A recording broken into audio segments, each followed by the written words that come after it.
All right.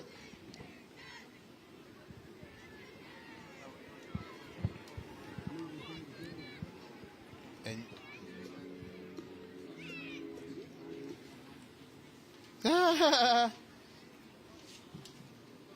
Your captains are making the way toward midfield. The captains for the Jasper Vikings. Number 7, Lincoln Smothers. Number 17, Jackson Weasel.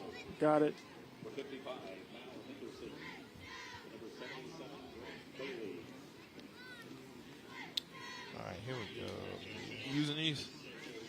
Oh, I need mine. Yeah.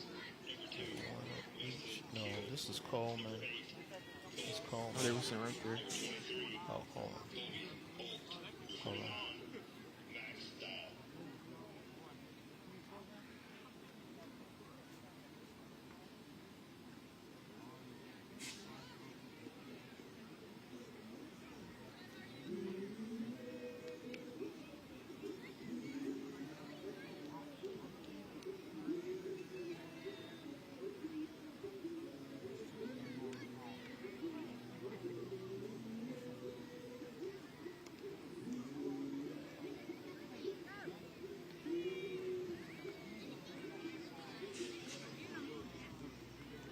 Jasper won the toss and deferred. Fur. Yep.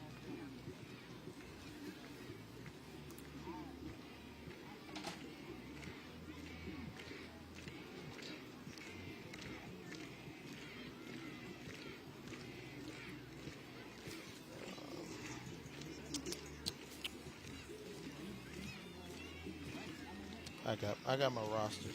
Okay. Jasper and Cullman.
Alabama High School Region play is in full effect.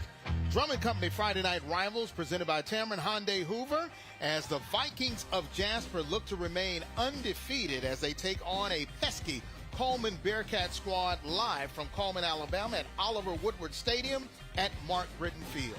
Hello, everybody. I'm James Barrett along with R.J. Burns. And R.J., for the Cullman Bearcats, even though their record doesn't look like it, Trent Walker says the head coach in his first year says his team is trending in the right direction, especially offensively. Well, this team has been playing some good football in the last 2 games. They've been having some good offensive drives, but the main thing for them is trying to work on finishing those drives. And tonight is their statement to see how can they finish good offensive drives. The team that they'll be taking on, the Jasper Vikings, are doing well as we take a look at our Tamron Hyundai Hoover keys to the game, and they just need to continue their hot streak tonight. Yeah, for Jasper, it's important that they cover on special teams, and you also want to continue to execute at a high level.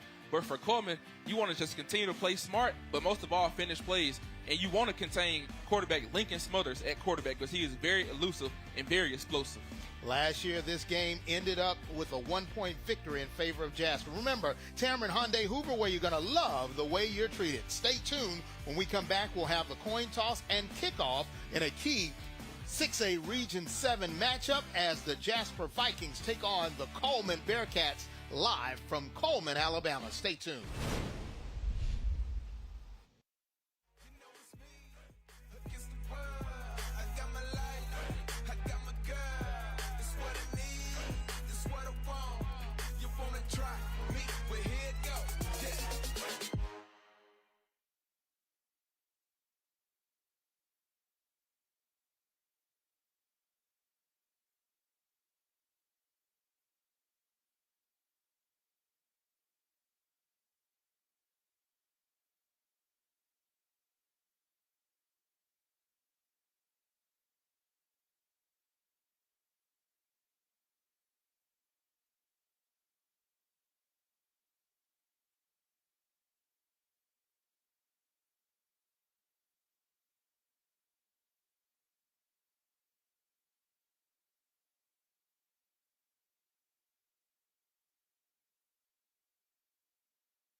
Our Shops of Grand River's coin toss was won by Jasper. They elected to defer. And remember, Shops of Grand River save even more at Birmingham's only outlet. Now our Coosa Pines Federal Credit Union kickoff.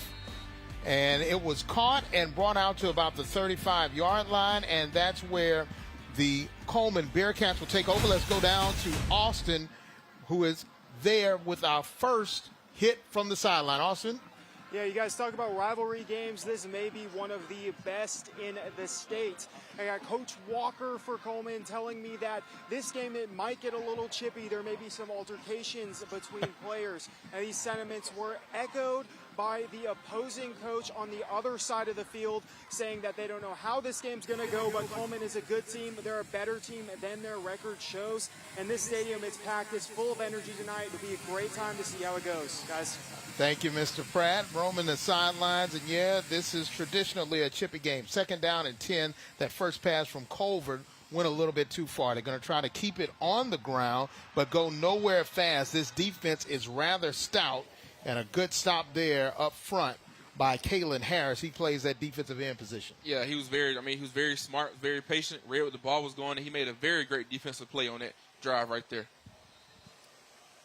Looking at 3rd down and 10 now for the Bearcats.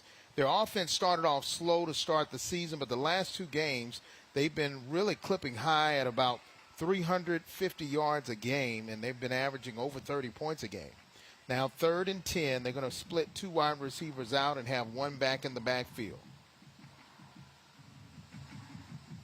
And another handoff to try to give it to Keel, and Keel stretches it forward, maybe about 1.5 yards short of the first down. Good job by Weston Keel, their leading rusher. Yeah, Keel, that was a very great inside zone, was very patient. And the key tonight is running behind those big boys. Offensive lineman was able to gain a lot of positive yards on that drive, and that's what you want to see all night.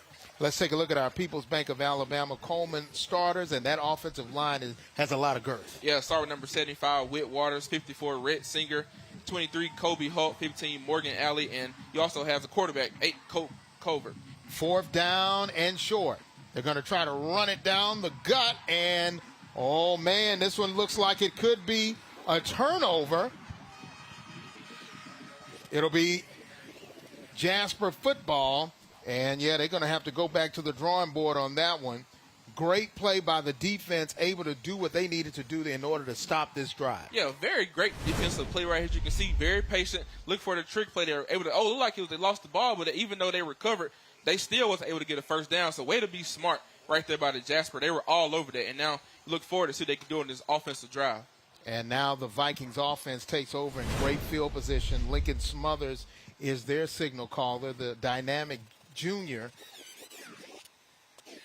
They'll have it at the Cullman 46-yard line, but it looks like we've got a player that may have to have an equipment issue, and that's Smothers. He has to go to the side, so now they got to bring in another quarterback. And the backup is E.J. Oliver, and Oliver has played a little bit. Right now he has to step in an immediate, must have been they may have had some blood on his knee pad or something like that. Running back Micah Pledger is right next to him. They're going to give it to Pledger. Oh, no, keep it is Oliver. Great job by E.J. Oliver to bring that ball back on the quarterback option, and he's able to turn a negative into a positive. That was a very great pull on that. He thought he was going to give it to the running back, but he was able to keep that, and he gained a few positive yards right there on that QB option and gained a lot of yards on that. Let's take a look at that Jasper Viking offense, which is highly touted, anchored by their junior quarterback in Smothers. Led by number 7, Lincoln Smothers as a powerful quarterback, Michael Pledger, the running back, Brody Garrett, the wide receiver, 69, D. Wilkerson, number 77, Grant Bailey at right tackle. People's Bank of Alabama, proud sponsor of our Friday Night Rivals starting offense. And take a look at the defense for Cullman. They have been a pretty scrappy bunch, and they like to play that 3-4. Led by 0, Jack Carby, number 3, Cooper McSwain, number 11, Parker Berry, T. Willingham, number 22, Caleb Hollis, number 5, Chance Hostler, defensive back. All right, Lincoln Smothers is back in after that little equipment issue. Now they're going to try an end around to Garrett, and Garrett doesn't go anywhere fast, actually loses some yards to make it 2nd down and very long. Defensive end read that play really well. He really contained the running back. The quarterback tried to get outside, but he got upfield, contained it right here on this little pop pass, and didn't gain many positive yards on that. And they were very smart play for the defensive on that side of the ball. Brody Garrett, he plays the wide receiver, but he also is a defensive back. And it looks like we may have had a flag. We got stoppage of play.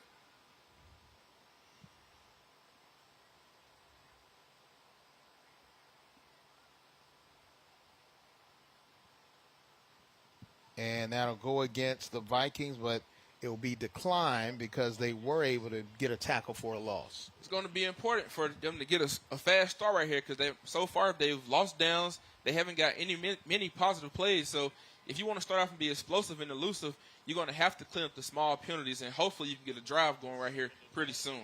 And now it's 2nd down and forever. You can call it about 25 yards. They need to get inside the Cullman 40-yard line. Going with 2-back set now. Here comes Smothers. Going to do a quick pass. Reception made. And looks like that will get some of those negative yards back. Reception made over there by E.J. Oliver. Nope, check that. That's number 12, Ledger Smothers, the brother of Lincoln Smothers. Smothers was all over that tackle, was very patient. He read where the ball was going, read the quarterback eyes, and was able to make a good form tackle. Didn't get many yards on that play. So now 3rd and about 17 yards, keeping it in the spread are the Vikings. Moving Pledger up, seeing if he'll block a little bit. Oh, and that pass was really on the knees of Ledger Smothers because they had good defensive play by Parker Berry and company. Because of that pressure, looked like he was forced to throw that football. He kind of threw it under pressure. Looked like he was going to the ground. And if you want to stop this Lincoln Smothers quarterback tonight, you got to have those type of plays all night. You got to create pressure. You also have to create uncomfortable situations for this quarterback. Appears to be a punting situation now for the Vikings. Oliver Mosley handles most of the kicking duties for the Vikings. As you see, David Reeves, the head coach, in his 3rd season after a long collegiate career as an assistant. This is a nice punt, goes out of bounds. And looks like we're right back where we started from. The official, he's going to mark it all the way up. Oh, man. At midfield. Oh, man. So that was almost like not a punt at all. Right. Let's take a look at the defense for the Vikings, which is pretty stout. They haven't given up much of anything. Brought to you by People's Bank of Alabama. Led by number 13, Memphis Odom. You look at number 21, Kalen Harris. Number 11, Zoe Maddox. Number 30, Drew Herron. Number 4, Jalen McCollum. And also Jackson Biology, defensive end, number 17. Bajoli.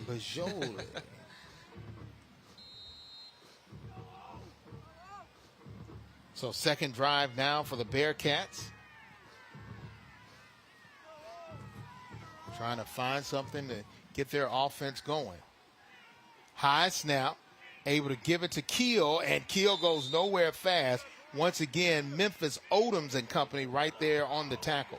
Yeah, Odoms was all over that. He read it, was able to get outside contained, then let the running back go outside. You see, took a very good look at this play. Wanted to go inside, tried to bounce it outside, but they were all over that tackle. And once again, very patient, very good defensive tackle by number 13, Memphis Odom.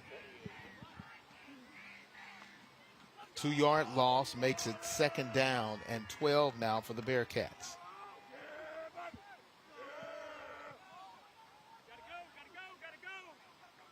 Going to shift that the tight end and the wide receiver. Colbert looks to pass, got plenty of time. Now here comes the pressure. Going to try to get it to Keel and does. Keel keeps his feet. Look at Keel. Weston Keel's going to keep his feet, and he's going to go 10-5, touchdown, Bearcats. And just like that, they have the early lead.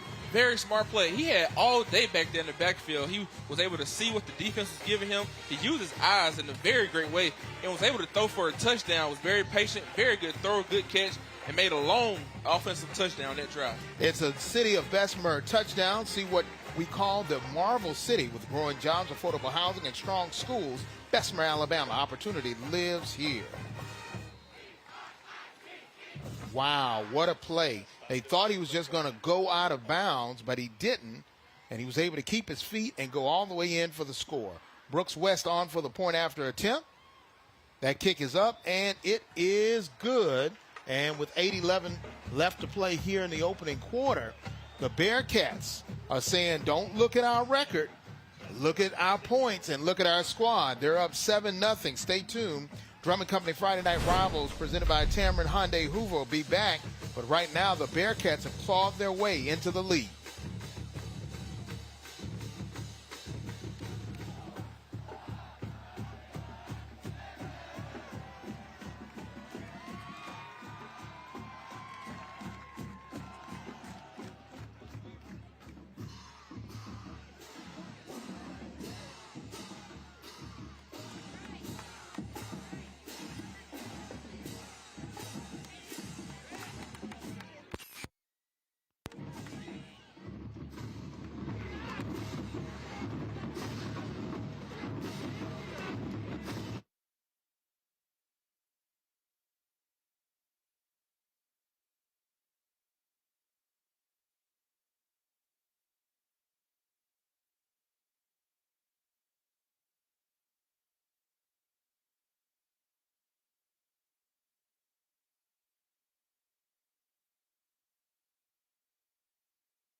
Weston Keel, number 2, only had 5 receptions for 21 yards going into tonight's game.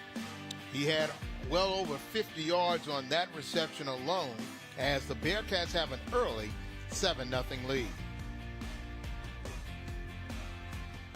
Now it's time to see if Jasper can answer with a score of their own. Their first drive really went in a negative way. Yeah, this will be a perfect time to see right here what Jasper can do. I mean, if you look at it, they're very explosive. But right now in this drive, they have to see if they can put something together to try to score on this offensive drive. And this ball looks like it's going to go out of bounds. Another Coosa Pines Federal Credit Union kickoff. Goes out of bounds right at the 8-yard line. And remember, Coosa Pines Federal Credit Union is where you belong. We're committed to providing personalized financial solutions to help you achieve your goals. Go to CoosaPinesFCU.org today.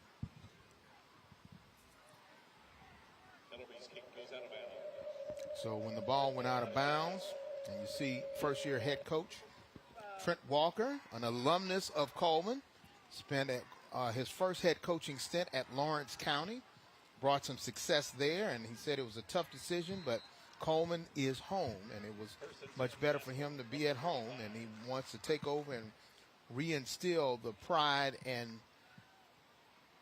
winning ways that this team is known for. Now here comes a huge run. Micah Pledger. Here comes Micah.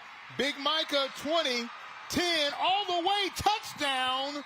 Vikings on the first play of their second drive.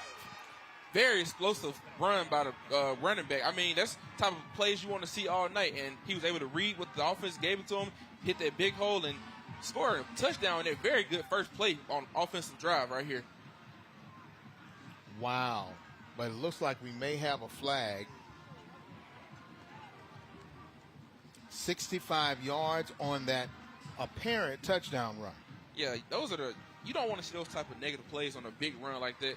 Those type of penalties right there, they will hurt and kill you all night. So you don't want to continue to see these flags getting thrown on Jasper, especially on big offensive and explosive plays like that. Now the flag is on the Cullman 30.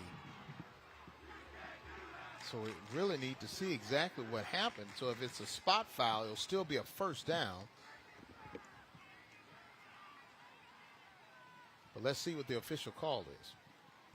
Here we go.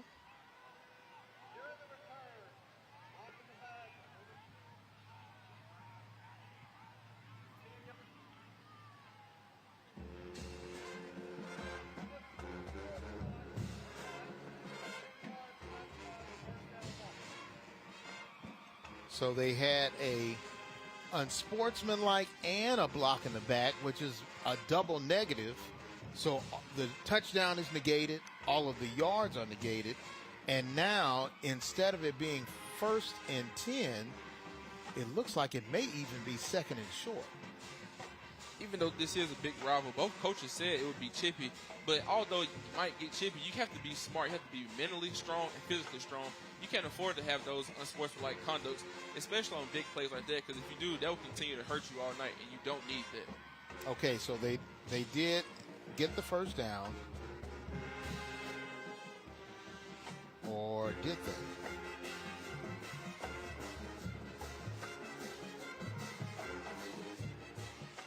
So now will it be 2nd down?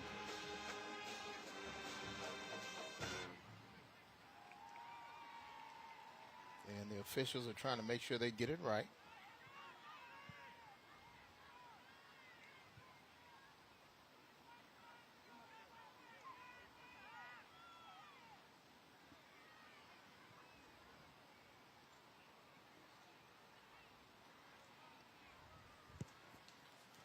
And we want to make sure that all right, so they will move it up and it will be a first down.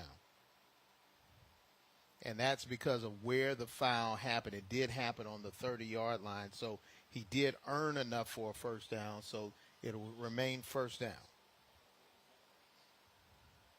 All right, now we're ready to get back to action with two running backs in the backfield, Zion Koger and Micah Pledger.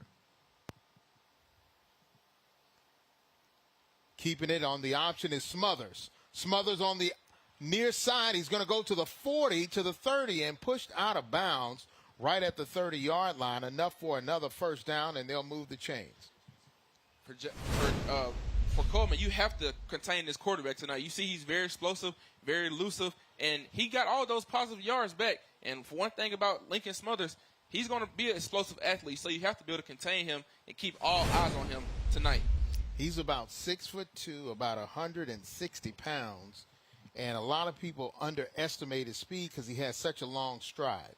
Trying to keep it on the ground is Koger. Koger doesn't go anywhere fast. He was wrapped up by Max Dow and others there on the tackle. But there is another flag. So we got a lot of yellow laundry early on in this one. Really early. And in a game like this, you hate to say, but you will see a lot of flags, but you have to just be disciplined. In a game like this, you got to be very disciplined. You can't afford to have those silly mistakes and silly penalties all night. This is like maybe the 5th flags we've seen since kickoff, and you just don't want to keep seeing these same flags tonight.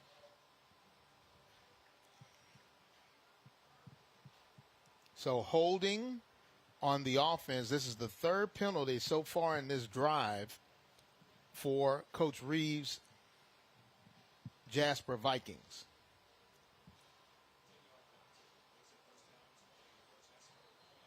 And Coach Walker and company, they're trying to keep the Vikings out of the end zone. Here we go, 1st and 20.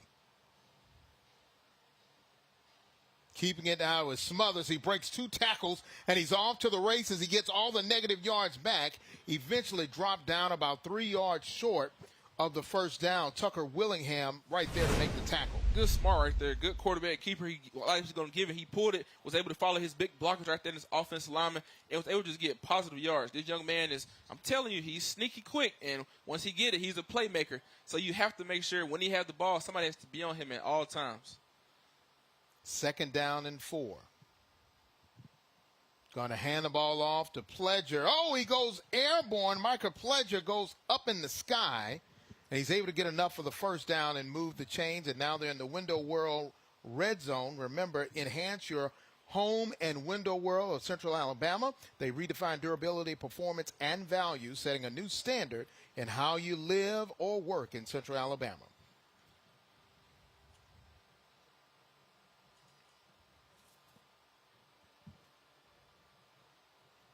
First and 10. They can get a first down without scoring. Here comes Pledger again. He breaks 1 tackle, but now it's a host of black shirts right there to ultimately pull him down.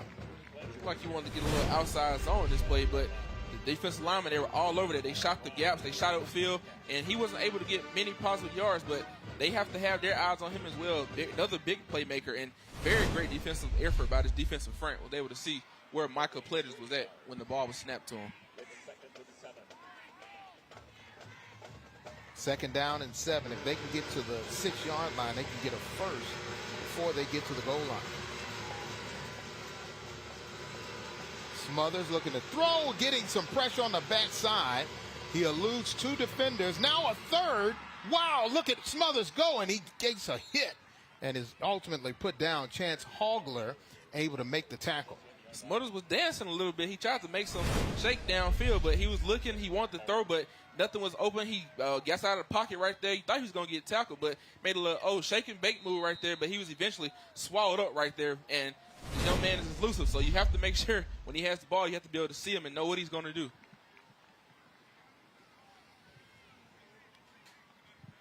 Got timeout called. And this is our Jefferson County Department of Health timeout. We'll take a break also. We come back, we'll see if Jasper can find a way in the end zone. They trail 7-0. Stay tuned.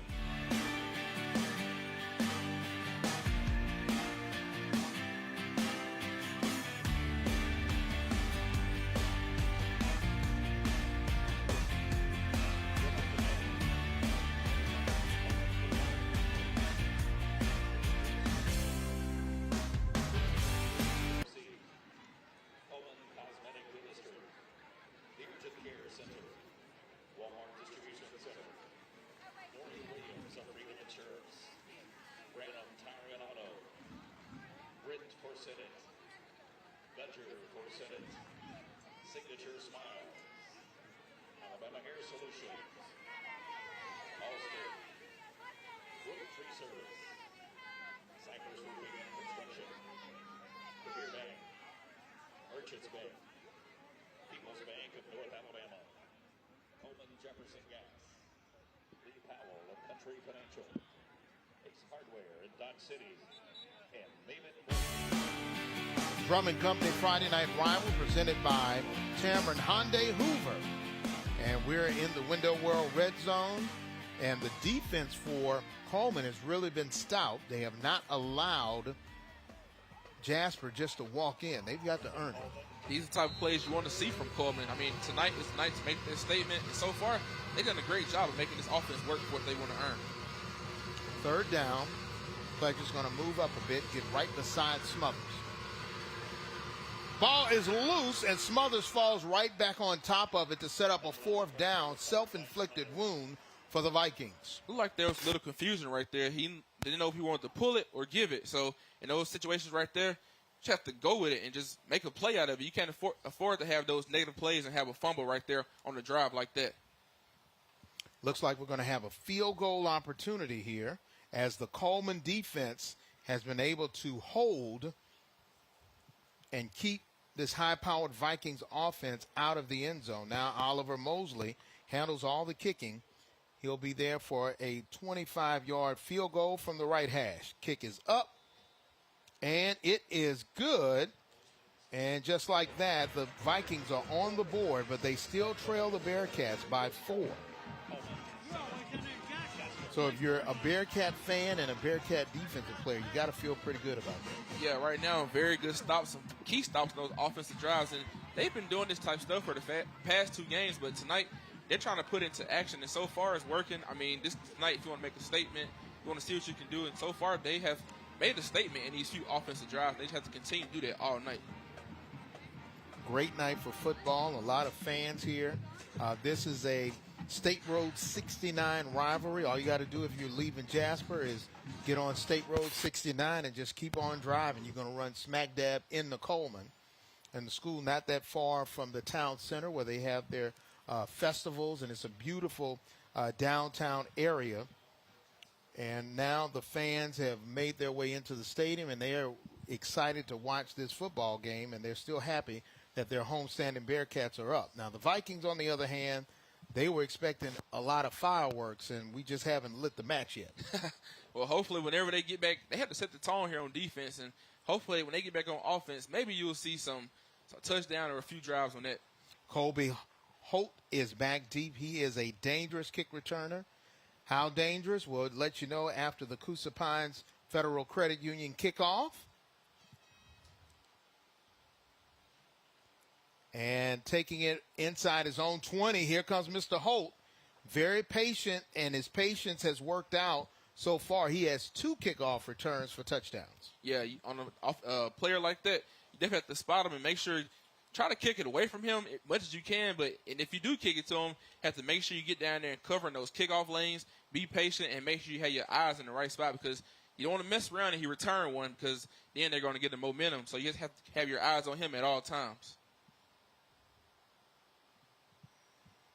1st and 10 now from the 30-yard line are the Bearcats of Cullman, looking for their first win of the season and try to end this undefeated streak that Jasper has so far this season.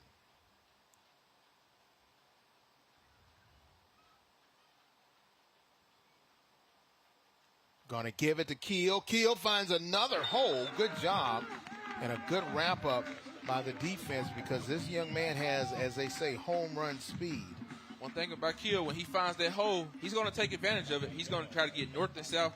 And right there, he had a very great offensive run. I think if he would have dodged that, he would have got a few more positive runs, a few more positive yards. But he was very patient, and he was able to get some yards from that drive. 7 yards on the carry. Now it's 2nd and short.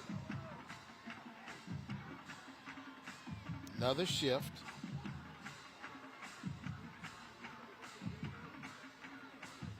Keeping it on the ground again and getting back to the line of scrimmage, but there is a flag that was thrown.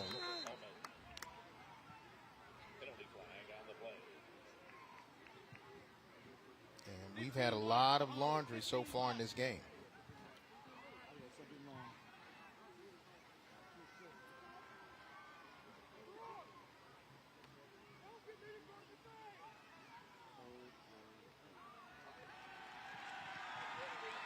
So now it's holding on Cullman. And that'll push them back 10. I know Coach Walker doesn't like to see those self-inflicted wounds. I think any good coach hates to see those type of plays, especially when you're trying to establish yourself, you're trying to establish an identity. You don't want to keep seeing those silly flags like this. So hopefully both teams can get these penalties cleaned up tonight. So now 2nd down and 13. Keel on the ground. He bounces around like a pinball and gets back to the original line of scrimmage to set up a 3rd and 10. Very patient inside zone. He's following his blockers very well. He got some positive yards, able to establish what he wanted to get, and they just made a very good defensive play up front on that play. It's 3rd and 10, Cullman from the 30. And they're going to split out Holt and also Nelson Hollingsworth on the near side. Culver's going to keep it on the ground. And this handoff gets to the line of scrimmage and not much more. And they're saying that the ball was stripped and it's a Zoe Maddox has it. And they're going to call it a turnover. Yes, they will. And it'll be Jasper football. Oh, man, very great defensive play right up the middle. But he said, Zoe Maddox said, give me that ball. Stripped it out. And that's what you want to see from a good tight end / linebacker. He's running his gap. He's being physical. He's getting the ball. And he just basically says, give me that ball. He snatches it out. So they're going to say it's Jasper Vikings ball right here. And he literally just takes it out of his hand. Remember, the running back's knee had not gone down, and you see the trainer there. They're trying to wipe out the blood. That may have been one of the reasons why Smothers had to go to the sideline. He had some blood on his uniform, and you got to make sure that blood is taken out and it's not visible. So now 1st and 10. And they're going to try to keep it on the ground. Here comes Smothers on the keeper. And he may have gotten 1 yard on that inside run. One thing about Cullman, they did their homework. They did their studies. And right now, so far, I mean, even though Lincoln Smothers is making explosive plays, but they're also doing what they have to do.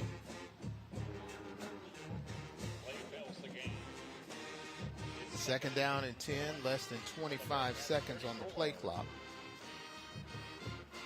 And right now for Coach Reeves and Jasper, they're trying to find their way into the end zone for a score.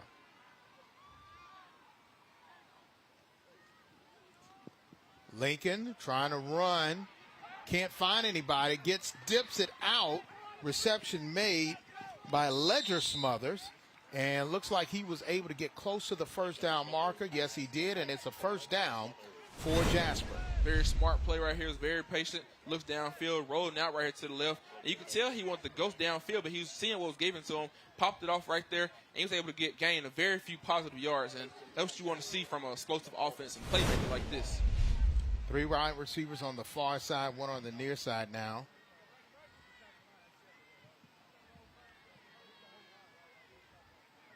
Smothers is now all the way on the far side on the field. The near side is to Marcus Parham, close to the closest sideline. They're going to send Pledger in motion. Quick pass, reception made into the end zone. Touchdown, Mike Maddox. Another City of Bessemer touchdown, and the first touchdown of the night for the Vikings. Yeah, very great, very great play up right there. I mean, he took what was given to him, slant pass to the inside, was very patient, and once he threw it to him, it was very open to him. He was able to march right into the end zone for 6 points right here on this drive. Great job pass from Smothers to Maddox.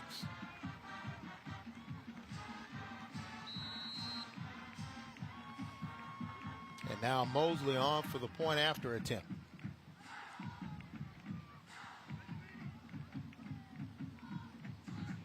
And looks like it's going to be a fake. Here comes Smothers. He's going to try to make it in. And, wow, he takes a hit. And they say, no, he didn't make it in. And Smothers paid the price on that one. They knocked his mouthpiece out. Wow, he took a very hard hit right there. I mean, you thought they were going to kick it, but he wanted to roll out, tried to run into the end zone. But he definitely paid the price. He got smacked, and they knocked his mouthpiece out of his mouth. Well, what a way to end a drive, but this was the masterpiece right there. Quick pass to Maddox into the end zone for a score. Was very patient. He looked downfield, faked it. He found Maddox right there for a slant, basically walked his way on in. That was what you call a great execution. Great throw, great pass, and another great touchdown for Jasper Vikings.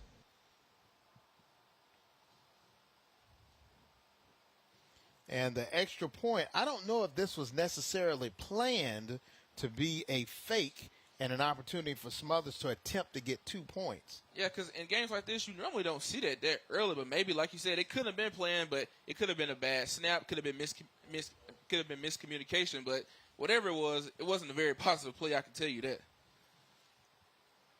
Another time now for our Coosa Pines Federal Credit Union kickoff. And they kick it directly to Colby Holt. Here comes Mr. Holt. Holt has some room to run, gets out to the 30. He has home run speed.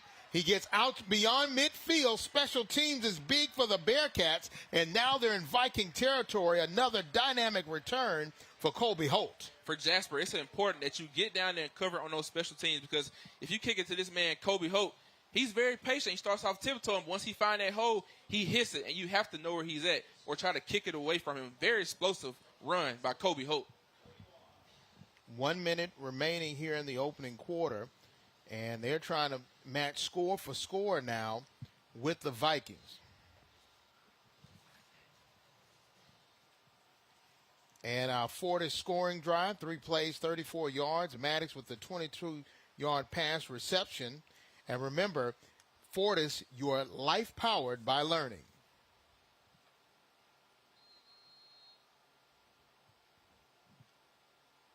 From the 41-yard line with a minute left here in the opening quarter, here comes Colvert and the Bearcats. Getting some pressure, and he throws it. Looks like Kalen Harris was right there to bring him down. But it was an incomplete pass. There was a receiver in the area. Kalen Harris was all over that pass. I mean, in a play like that, you got to be very patient. Just make a good wrap-up tackle. It looked like he got him in the horse collar right there. So in a case like that, just be very smart and just try to get him down the best you can. But you can't afford to give up a 15-yard penalty like that.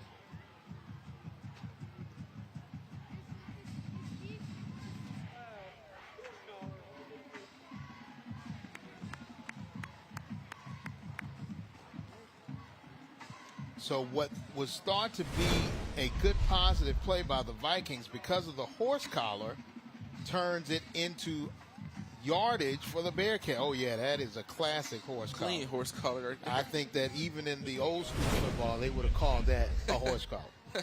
Very obvious as well. I mean, right there in front of the official. Just got to be smart. First down. First and 10 from the Jasper 26. So now 1st and 10 from the 26-yard line are the Bearcats. Keeping it on the ground is Weston Keel. He already has 1 touchdown on a reception this evening, and they're able to get about 4 yards on that carry. They have a very strong offensive lineman. I mean, they're doing their job. They're getting a push up front. In games like this, that's where it starts. It starts in the trenches. Those defensive linemen, offensive linemen just going at it. And Weston Keel is doing a good job of hitting the holes, following his blockers, and getting positive yards on each drive he's had every carry tonight. Keel takes a breather.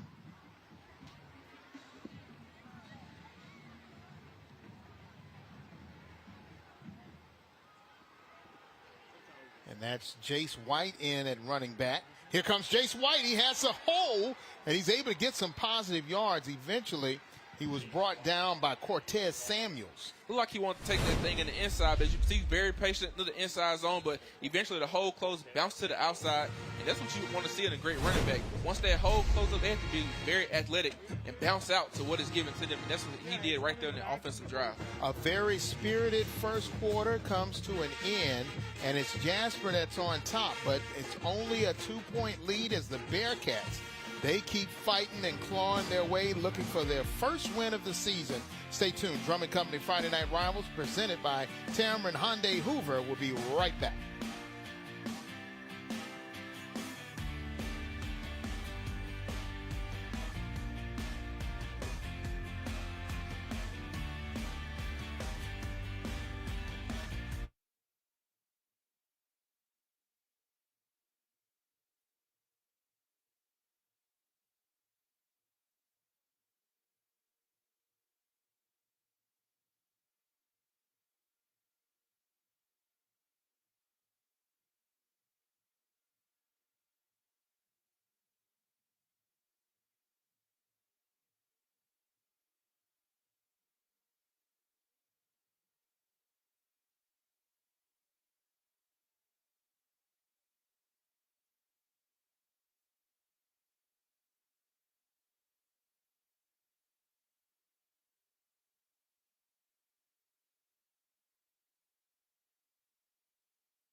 Mic check. We're good.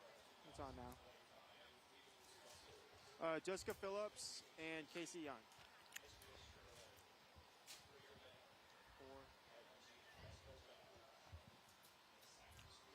Jasper has a 2-point lead over the homestanding Bearcats of Cullman. Let's go down to Austin Pratt, who has a special guest. Austin?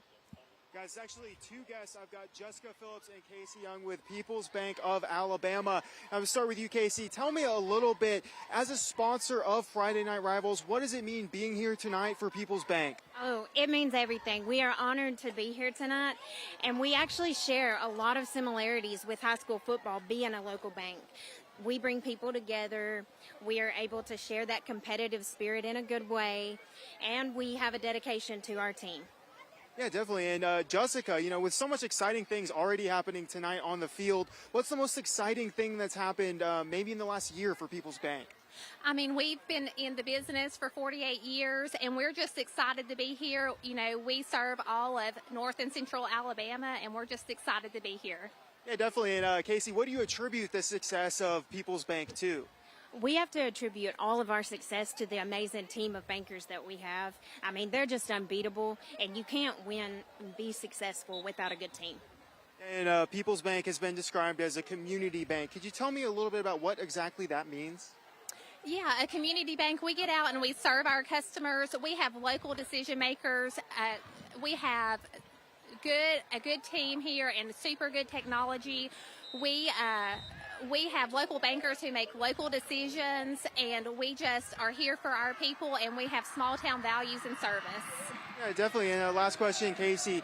When talking about a community bank, what advantage is that over maybe some of your competitors? I think being a local community bank here, we are able to make it not as competitive, I guess, because we're living our day-to-day lives beside our customers. We live, work, and worship beside our customers day in and day out. And at People's Bank, we don't just bank them, we care about them, and I think that's hard to come by in today's world. Yeah, it's certainly good to hear. Well, Jessica and Casey, appreciate you guys very much. Thank you guys for taking the time, sending it back up to our guys in the booth. Thank you so very much, Austin, and thank you, ladies, and also thank you, People's Bank of Alabama. And right now, it's Cullman knocking on the door. They're a few yards away from scoring their second touchdown of the evening. Yeah, Cullman is very trying to make a statement. They're very playing hard, playing physical, and this Weston Kill kid, this guy's not afraid to run the ball. So we're going to see what he can do right here on this drive. 2nd down and 6.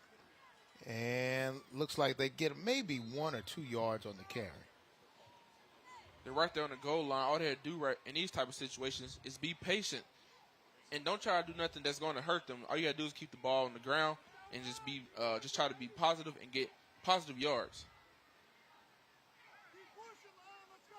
Now 3rd down. Cabri in as one of the running backs. They give it. Oh, and a good defensive play by Zoe Maddox. Big Zoe makes a play, and now he goes down. May have caught a cramp making that play as he dart through the line. Yeah, Zoe Maddox blew that up. I mean, that's what you want to see in a defensive guy like this. He shot the gap, and he said, no, you're not going to get a lot of these yards. So that was very great on his assignment, and he knew what he was doing, and he made a very great tackle right there. So now 4th down and goal from the 4. Timeout call.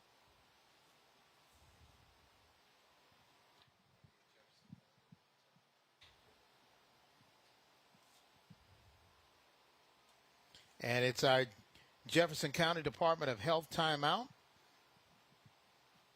An overdose can happen anywhere. Do you know the signs of an overdose? Learn how you can save a life.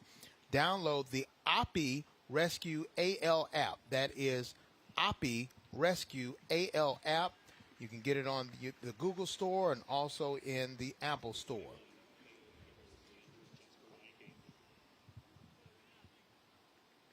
So right now, if you're coaches on both sides, if you're the Vikings or Jasper, what are you trying to do here on this 4th down play? Well, right now, you need at least 4 yards. So I think just keep it on the ground, or if you're going to get it like a screen pass and just try to do something that's going to be positive and you don't have to do nothing extra, but just try to get at least 4 positive yards right here and get in the end zone. That should be the end goal for these coaches right here on Jasper. Cullman, Cullman. This is a black and gold extravaganza with both schools with the identical colors of black and gold. 4th and goal. Coleman's going to go for it, and this is a big move here for Colt Colbert. They're going to try to reverse it. Colbert's going to hold on to it. The defense is not fooled. He's able to elude 2 defenders, throws it into the end zone too high for the intended receiver and incomplete. Morgan Holly was there, but good coverage once again by Cortez Samuel. Very great coverage. I mean, the defensive lineman, everybody just bringing pressure right here. He wanted to go downfield, but once they were all over it looked like the ball was a little too high. And very great defensive stop right here for the Jasper Vikings. And that's what you want to see in a drive like that. Very patient, and they saw what was coming, and they defended it and was very perfect on that.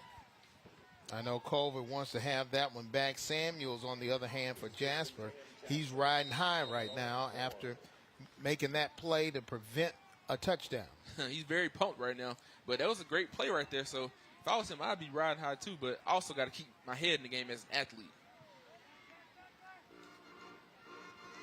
So now here comes the Jasper offense. Going to try to keep it on the ground, but Cullman is not having it. They wrap him up. Carson Stansel able to make the tackle. Ran it right up the middle right here. And the most important thing right here, I don't care if you get 2 or 3 or 4 yards. You want to get out that end zone. You don't want to have a safety right there. So that was a great play for them. I mean, just get positive yards for Jasper, and that's what they did. They were successful right there on that offensive drive. 2nd down. Smothers rolling out, going to throw out of his own end zone, has a receiver, catch is made, enough for the 1st down. Mike Maddox, always Johnny on the spot with the reception. Yeah, very powerful right there, Mike Maddox. He saw it, he reacted, and he able to get some positive yards. You see a replay right here. He rolls out to his left, he looks downfield, being very patient, hits the receiver for a positive play, and this man is very explosive, so you have to put pressure on him whenever you see him rolling out, because if not, he will make plays like that all night. A potential dangerous play, and they were able to work that rather smoothly. Now they're going with 4 wide receivers in the spread. Keeping it is Smothers, great fake. He eludes 1 defender and eventually brought down. But he's able to get about 3 or 4 yards on the play, and a good tackle made there by Magnus Mann. I've just been waiting to say that name all night long. Magnus Mann. Well, Magnus was all over that. I mean, he saw what Smothers wanted to do. He eventually he pulled it, wanted to get some positive yards, but Magnus Mann said, "No, buddy, I'm all over that." And what a great stop right there for Magnus Mann. I'm looking for his Thor hammer to go along with his name. 2nd down and 6.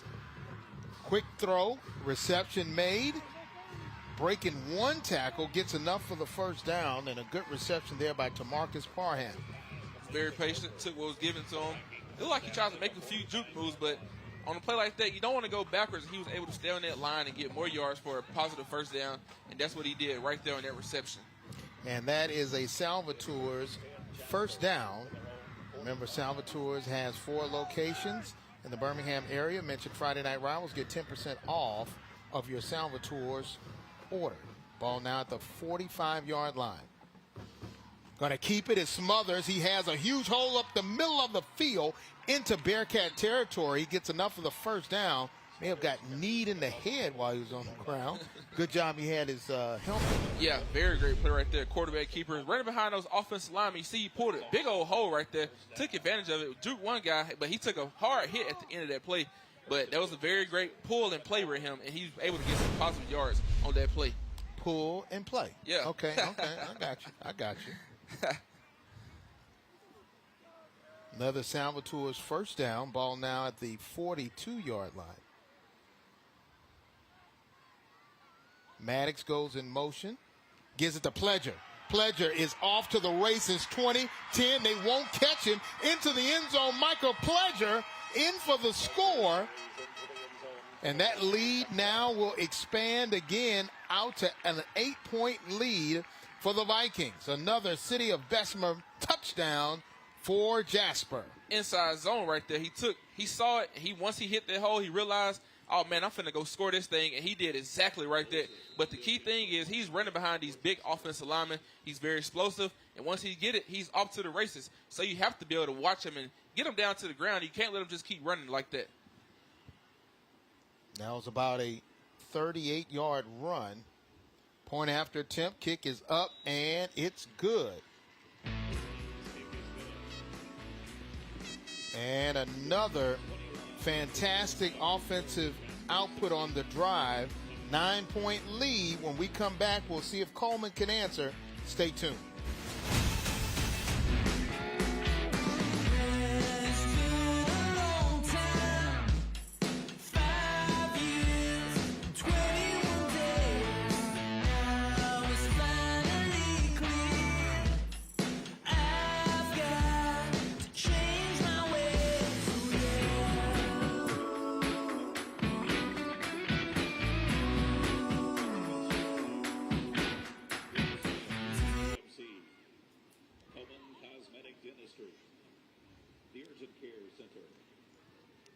Distribution Center. Gloria Williams of Freedom Insurance. Branham Tire and Auto. 42 yards. Britt for Senate. Gudger for Senate. Signature Smile. Alabama Air Solutions. Allstate. Brook Tree Service. Cypress Roofing and Construction. Premier Bank. Merchants Bank. People's Bank of North Alabama. 16-7 is your score as the Vikings are on the road in Cullman, Alabama, taking on the Bearcats live from Oliver Woodard Stadium at Mark Brenton Field. James Red along with R.J. Burns and Austin Pratt roaming the sidelines. We have seen Jasper's offense really explode after they really shot themselves in the foot in the first drive. Started off slow, wasn't able to do a whole lot of things, but right now they have been taking advantage of what was given to them, being very explosive, and they're just making good plays. I mean, that's what you want to see in a great offense like Jasper has. And if you're Cullman, you want to be able to stop those guys, and you have to be able to make a statement if you want to continue to stop these guys on an offensive drive like that. Oliver Mosley to handle the kickoff, and it's another Coosa Pines Federal Credit Union kickoff, and it's a short kick, and they'll go down right at the 35-yard line. So pretty good field position now if you are a Cullman fan. And really, their offense has been taking advantage of positive field position to move up and down the field. They really have. They haven't been ashamed to do what they were doing. They're being very positive, being very patient. And that's what you want to see if you're Cullman. I mean, they've showed these in the last two games, but tonight they're really doing what they're supposed to do. And they did their homework, and they have been very explosive, and they have to continue to do that all night. Jasper able to score that one. Michael Pledger there on the touchdown run. And the Fortis Institute scoring drive, 6 plays, 96 yards, capped off by the Michael Pledger 42-yard touchdown run. And now it's the Bearcats' opportunity to see if they can get a score of their own as they trail by 9. 2nd down and 9 after that run by Weston Keel. Keel already has a touchdown reception under his belt.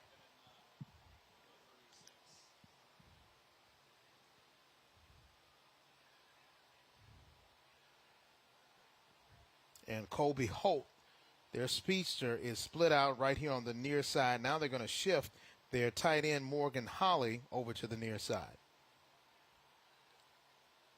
Quick pass out to Lofton. Lofton has enough for the first and pushed out of bounds at midfield. Fell into Viking territory. Another Salvatore's first down. Yeah, he was very speedy right there. I mean, he saw nothing but green grass. Great blocks as well. I mean, great throw, great pass, and he just took advantage of what was given to him and was good enough to gain a lot of positive yards on that throw and a great catch as well. Right at midfield on the Bearcats as they trail. Seeing if they can get back into this one and close the deficit. Keeping it on the ground, and once again, Weston Keel, he is hard to bring down. This young man came into tonight with 398 yards rushing, averaging 129 yards a game. Very right up the middle, north and south run right there. I mean, he took what was given to him and shot the gap, shot the hole, and was able enough to get some positive yards. And if you're Jasper defense, you have to find a way to stop him and know where he's at. If not, he's going to continue to just be explosive and just make positive plays all night long. 1st and 10 from the 38.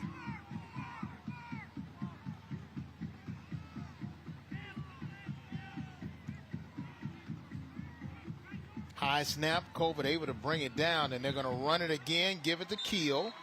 And this time Keel is brought down by Zoe Maddox. Right up the middle. I mean, he's taking what is given to him, running behind. It always starts on a great run like that. Those big offensive linemen, giving him the blocks he needs. Also, it was a high snap right there, but he didn't stop him from making him get what he was going to get. So that was a great run right there. 5 yards on the carry. And looks like we got another timeout. And really, we'll take one with them when we come back. We'll see if the Bearcats can continue their offensive prowess, keeping the ball moving, but they trail by 9. Stay tuned.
Jasper up on the road, 16-7. Time now for our Act Equipment coach call. And we're looking at Coach Walker for Cullman. What do you think, RJ? If I'm Cullman, I'm just going to continue to do the things I've been doing. My coach used to tell us in high school, we're going to continue to do things until they stop us. And right now, Weston Kill is running all over the place. So if I was the coach, I would keep the ball on the ground and just continue to pound and get positive yards, because right now, they're not able to be stopped on the run. All right, let's see if they keep it on the ground. You were right. They give it to Keel. He's able to get enough for the first down, and that's a good coach call. Act Equipment. They have a full line of retail and service locations for Husqvarna handheld mowers and products, TYM Branson subcompacts through 130 horsepower tractors, Gatorade trailers, and multiple equipment implements and other companies. We also trade and sell used riding lawnmowers, tractors, and compact construction equipment. Thanks for Act Equipment and our coach's call. First down, another Salvatore's Pizza first down. Ball now inside the 30 of Jasper. And the Bearcats are on the march.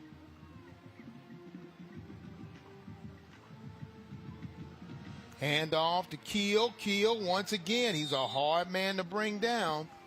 This time, he was eventually brought down by Samuels and also Harris. Keel is feeling himself. I mean, every time he touched the ball right now, he's getting at least 10-plus yards. And, I mean, somebody has to figure out how to stop this young man. If not, they're going to keep doing it all night. But as I said earlier, I mean, if they're not going to stop it, I mean, why stop doing it? So they're going to continue to do it until they find that end zone or until they're stopped. Coach Walker, a 2005 graduate of Cullman, left Lawrence County as a head coach to come back to his alma mater to try to get the Bearcats back on top. Once again, another strong run by Weston Keel. He says it's a first down, and now they're in the Window World red zone. Oh, man, he even made the first down sign. You definitely know he's feeling himself. I mean, he can't stop it. He's being very patient inside his own, right up the middle, and they start with these big offensive linemen. He's finding that hole, and, man, he's being very elusive and very powerful right now. He gets it all the way down to the 2-yard line, so first and goal from the 2. Another Salvatore's first down.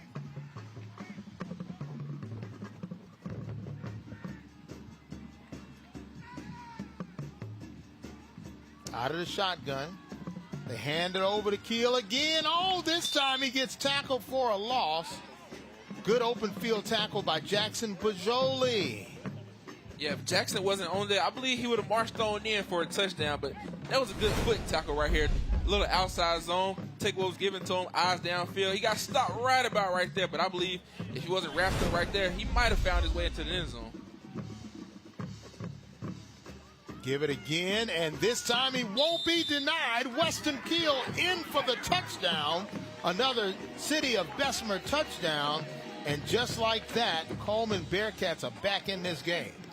Won't be stopped, and he definitely will not be denied. I mean, very good offensive drive right there. Kept it on the ground most of their plays. And this young man, he continued to say, just give it to him. I'm going to continue to eat all night. And he definitely ate on that offensive drive. I tell you that for sure. Well, if they went for 2, they could pull within 1, but it looks like they're going to play it safe and go for just a single point after attempt. Brooks West on for the kick.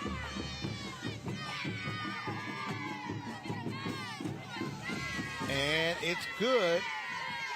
So now it's a 2-point game for the second time so far here in the first half. 16-14 your score. And look at those Bearcat cheerleaders. You know, this is the first cheerleading group. They have their own special intro on their Jumbotron. They introduce every cheerleader. Yeah, and that's, you normally don't see that, but they're in the school spirit, and they're very excited. So, I mean, it's the first time for everything. So that was definitely our first time seeing that. But look at this play right here. You talk about that. Very patient, got into the end zone, was very powerful, and would not be denied. He's going to find his way into the end zone. And right now he's feeling himself. He's saying, let's go, man. Just keep feeding the beast and keep giving me the football. Now, do you think that one of the reasons why he's so effective is because he is not as big as most running backs, and for those defensive players, they can't just grab him by his shoulder pads and possibly horse collar him. They got to get down low. Especially on the outside zone. I mean, he's very quick, so they have to kind of get to him as fast as they can. And like you said, it's hard for them to grab him. When they try to grab him, by the time they reach for him, he's gone. So it's very hard for them to get him down to the ground. And another Fortis Institute scoring drive, 9 plays, 65 yards, wrapped up with a Keel 3-yard touchdown run. And the kickoff was a touchback. So now we'll see if Jasper can answer and expand their lead again. They only have a 2-point lead.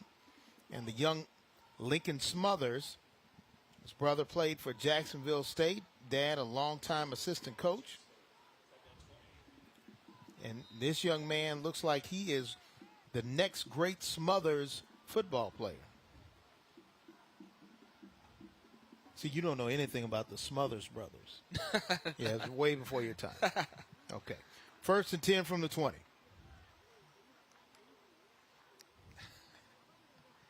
Oh, and Agent Zero comes in and makes a huge play and gets a tackle for a loss. Jack Cabry from that defensive end spot. Great job by Cabry. Yeah, Jack was all over there. I mean, kept the quarterback contained. We got upfield. He saw his eyes. Great shed off the offensive lineman, and that's what you want to see from a great defensive end like that. What a great defensive play. And it looks like we got another timeout. And it looks like they're looking at another Salvatore's Pizza. This is our Salvatore's Pizza break. With 4 convenient locations near you in the Birmingham area, mention Friday Night Rivals and get 10% off of your Salvatore's order. They have New York-style pizza. They've got all different types of great Italian food there.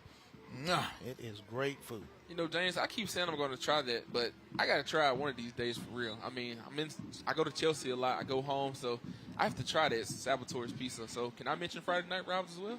I think so, yes. Yes, I think so. But you only get 10% off. I'm Yeah. just letting you know. Yeah. I know some people, but I don't know those people. So now 2nd down and 14 after the tackle for a loss by Cabry.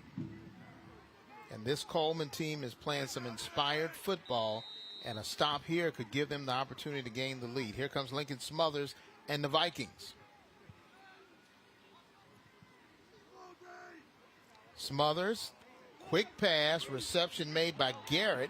Garrett breaks one tackle, almost broke another, but he's eventually upended and brought down.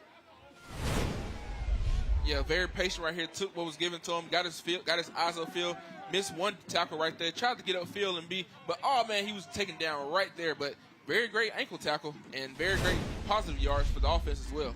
And that was Willingham with the tackle. Also in on the play was Halser. Now another timeout is called. And if you're Cullman, you're trying to get some time. You want to have as much time as possible to give your offense an opportunity to try to get you the lead going into the locker room. Yeah, Cullman, they have to get a good drive right here, but at the same time, you want to eat as much clock as you can, and I believe they're going to continue to do this. You want to continue to put the ball on the ground. I mean, but you also want to have some great defensive stops. 2:53 left. Lead was as big as 9 for the Vikings. But Cullman was the one who struck first on a little short pass, and they were able to make a play.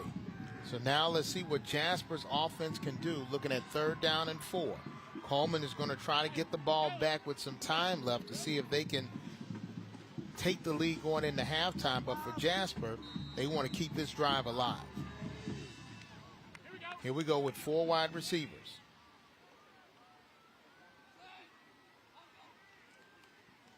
Smothers trying to go deep. He throws it long, has a receiver, and just overthrew Brody Garrett.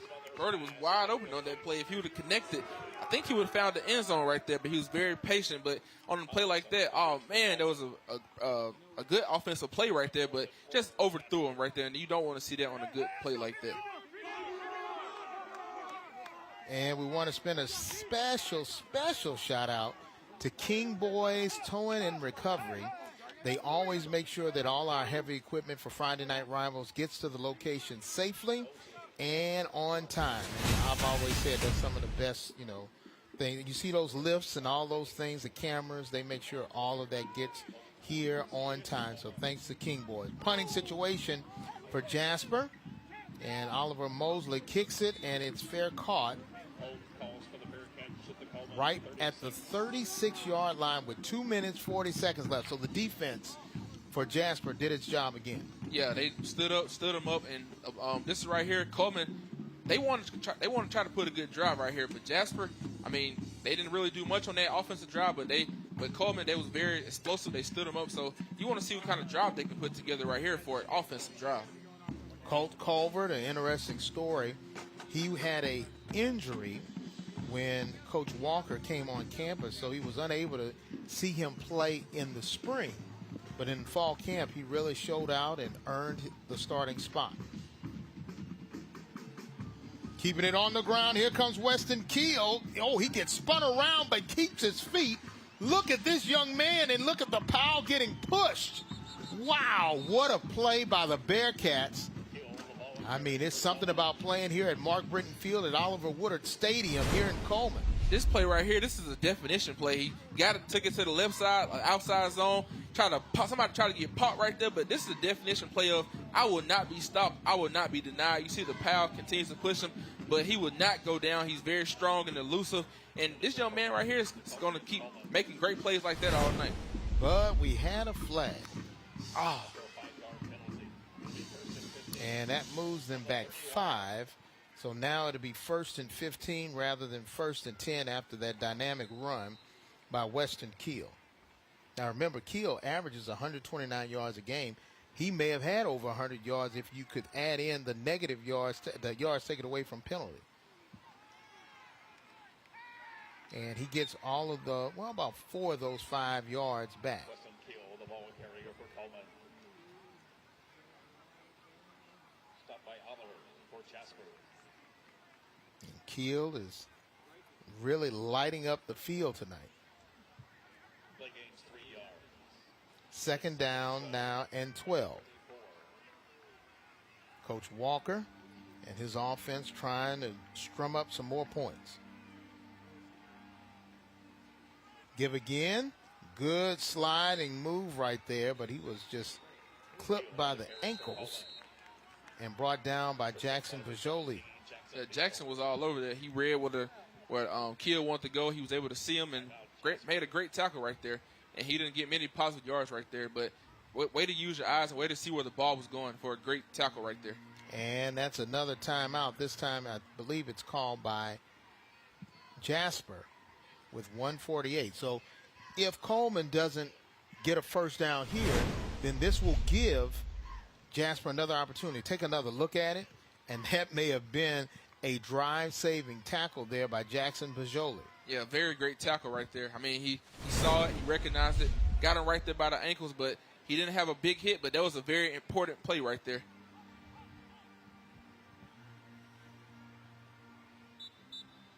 Third down 9. They need to get the ball to the 46-yard line to get a first down. If you're Cullman. If you're Jasper, you got to stop him. Jasper has to be big right here. Have to apply some pressure on the quarterback. Have to be very patient, be very smart, and try to get a sack right here or a tackle for loss if you can. Third down 9 for the Bearcats.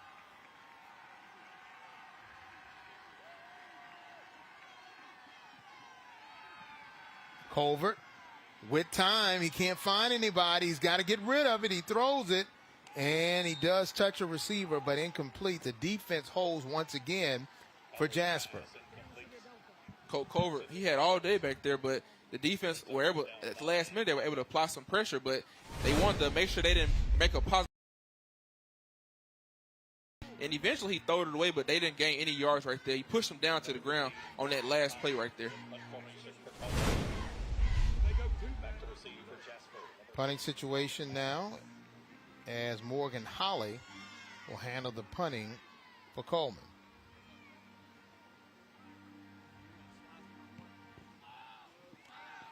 Booms this one, and it's going to take a Cullman bounce. Oh, he should have let it bounce a little bit more, but it's down inside the 30 at the 29-yard line.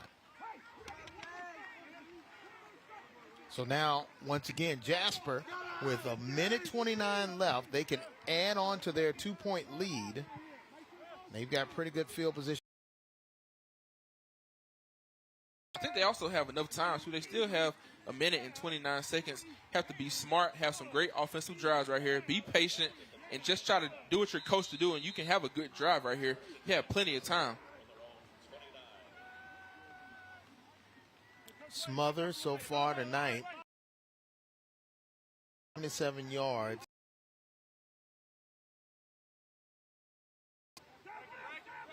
Pledger is moved in motion.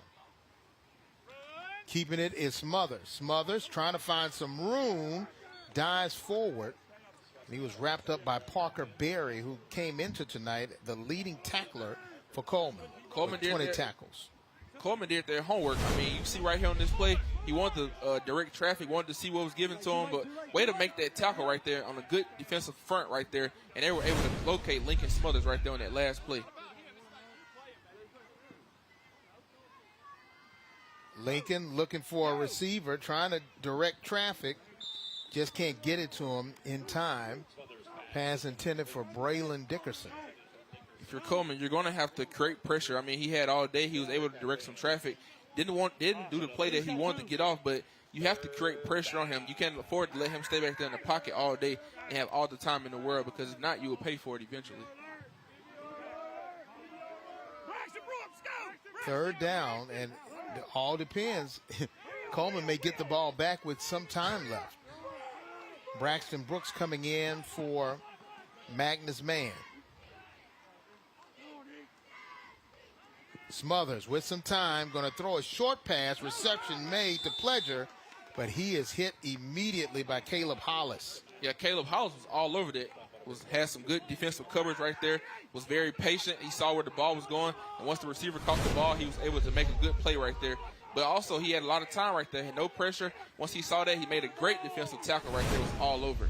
Going forward on 4th down, or at least they're giving the appearance of it. The clock continues to run. They've got about 17 seconds on the play clock as the game clock is still over 20 seconds left. They're trying to juice this clock all the way down, grind it down, because they don't want to give the ball back to Cullman. And he's waiting. Now he finally calls a timeout with 8.3 seconds left. That was a good call there by Coach Reeves. Yeah, very great call. I think he saw the clock, and he was just seeing what they want to give to him, and he's telling his offense to just try to stay in it and be smart. Right here in a play like that, in a situation, you only have 8 seconds left, so I'm interested to see what they would dial up right here on this final play of the half.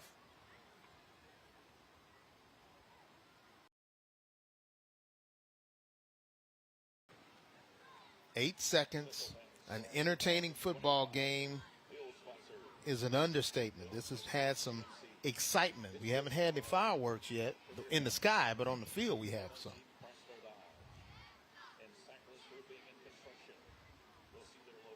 So now I think this may be time for another coach call.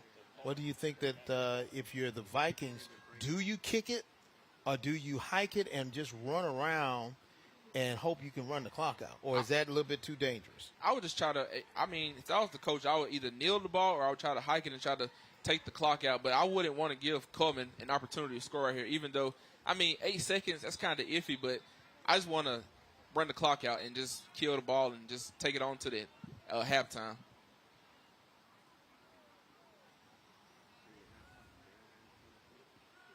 And here come the Vikings. And if you're a Bearcat at this point, you're going to try to send somebody back deep. And they do send Holt back deep. And it looks like it's going to be a punting situation as Oliver Mosley is right there to do the punting with 8 seconds left. They're going to send some pressure. Gets it away.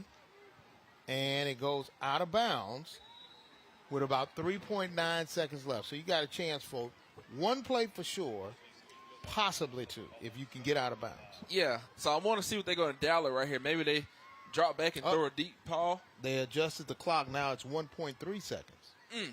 So you got time for one play. Yeah. If you do that.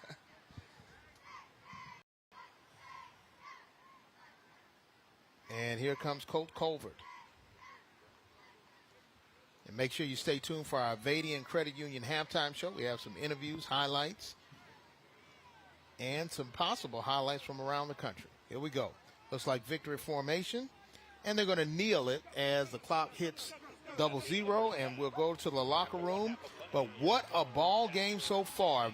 The Vikings of Jasper undefeated going up against a winless Bearcat team, but you wouldn't know it by the way Cullman has been playing on the field. Outstanding, and they only trail by 2. The Vikings started off slow, RJ, but they were able to find their footing out here in Cullman. Yeah, Vikings, they started out slow, but at the end of the day, they were taking what the offense was giving to them, and eventually they found their rhythm. That's what you have to find in a good offense. Once you find your rhythm and find what you have going on, that's where you gain your momentum. And tonight they've been able to do that, although they had a slow start.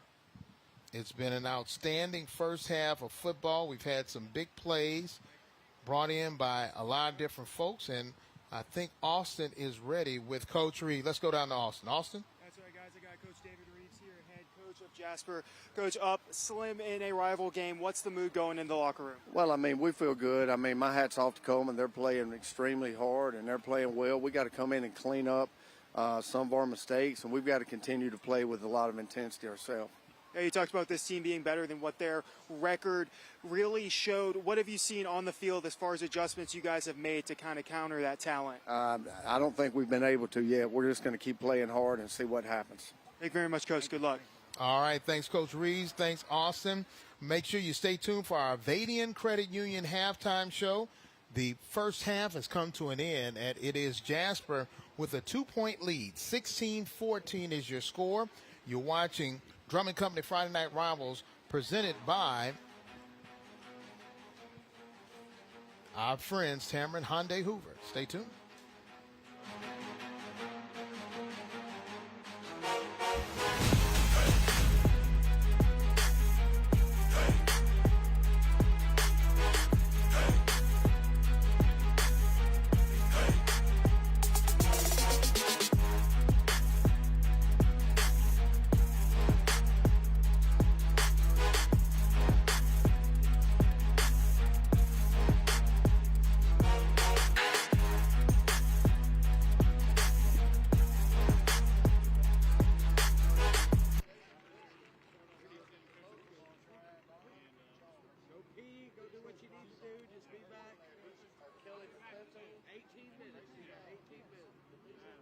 Do you guys know how far out we are from this first interview?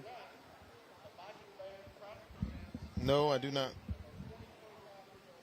So, yes, you can say very good, but don't say very great. Okay. Great is Thank already. you. Can you guys hear me up top? Yes, we can. Yes, we can. No. The guys in the booth. Yes. Yes, we can. Oh, I'm sorry. You guys usually can't hear me. I didn't mean to talk way over talking or anything. No, you're fine. Oh, okay, cool.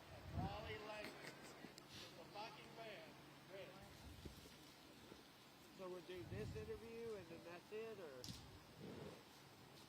Oh my God. Sounds good, thanks.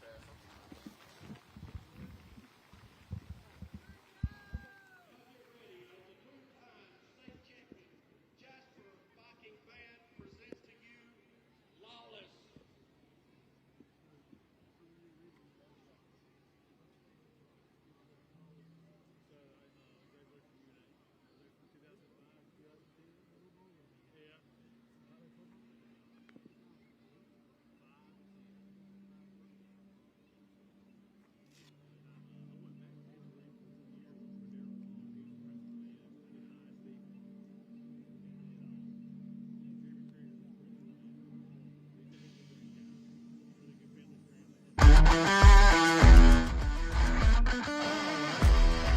You're watching the Avadian Credit Union Halftime Report. No matter your financial need, Avadian is here to help make it happen.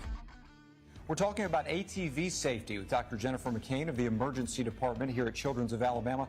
Dr. McCain, how common are ATV-related injuries? Yeah, they're actually relatively common. In the country, they say that about 4 kids every hour are seen for an ATV injury across the United States in the ER. Here at our ER is the number 3 cause of kids needing to use our trauma bay, where they're needing to have critical care given emergently. So definitely something that people need to think about before they get on an ATV is that there is the risk of injury there. What should they consider? What are the steps they should take, things they should do before riding an ATV? Yeah, I mean, I think that the main thing that people should be aware of is that these are big vehicles that have a lot of power and require a lot of skill to operate. So experts recommend kids under the age of 16 not be driving these. So when kids are on these or adults are on these, safety needs to be their first priority. Think about how they can be careful with them. Number one, above anything else, there should never be more than one person on ATVs that aren't designed for multiple people. Having an extra rider can be very dangerous. Number 2, helmets are definitely recommended for anybody who's riding an ATV or other wheeled vehicles like that. ATVs are all-terrain vehicles, but even though it says that, they really should not be on paved roads. Paved roads are one of the most dangerous places for these to be. We see a lot of serious injuries happen when people are riding these in the streets. Because other vehicles aren't looking for them, they're not aware that those can be very dangerous. We also want to make sure that people use the right size vehicle. Little kids shouldn't be on an adult size ATV for sure. Those are very dangerous places to be. A lot of good advice about some of the precautions to take. When you're on the ATV, anything you should try to avoid doing to make sure you stay safe? Yeah, great question. So again, multiple riders, it definitely puts things at risk.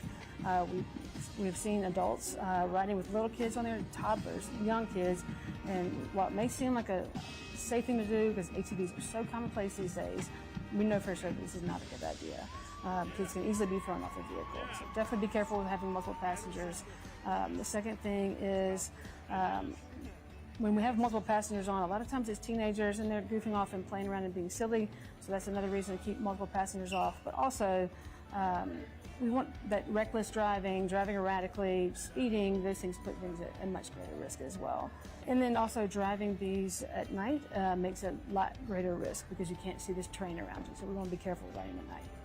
Very important to take precautions when using ATVs. For more information, go to childrensal.org.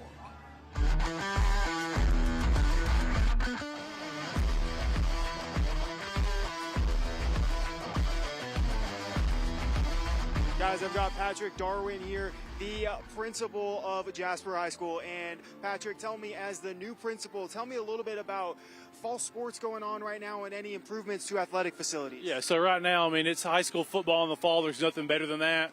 we've got a great band back here that's performing right now. They've won a couple of state championships. We're 3-0 in football. Super excited about them. Got a top 10 volleyball team and a really good cross-country team. So we're really excited about all the things we have going on at the fall at Jasper High School. I was telling Coach Dean behind me, we're currently building our track right now. They started pouring rubber on our brand new track facility at Jasper High School. So hopefully this spring we're able to host some meets. Made a lot of improvements to our field house for the football team. New locker room, new weight room, new players lounge. So just really excited about all the good things going on at Jasper High School. It's creating a great atmosphere for our students.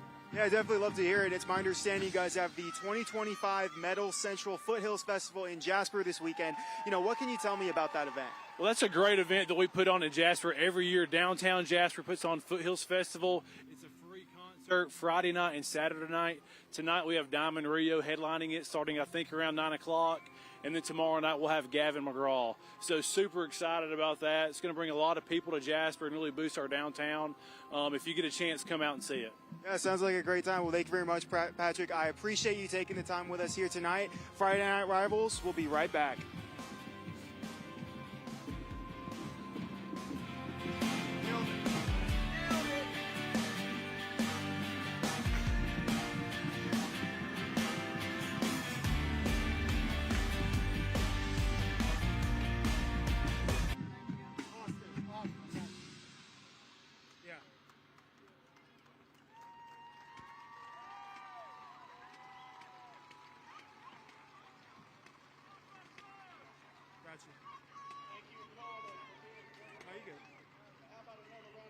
Heard it say nail it. Nailed it. It's good, Ty. It's good. Like, God forbid I'm confident, Yeah.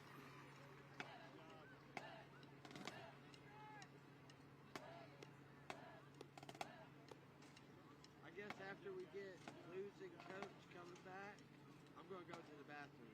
Yeah, you're good. Third quarter, we got nothing from me. So. Well, I mean, and then they're hardly using it. No, they can hear what I'm saying. It's because my camera keeps cutting on and off.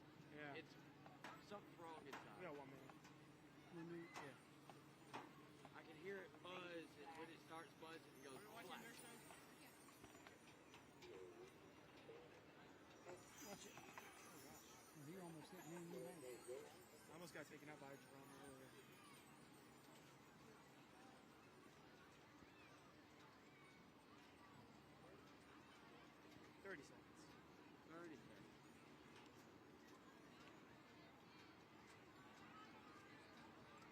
People going behind us. Yeah, I'm going to start bringing stuff.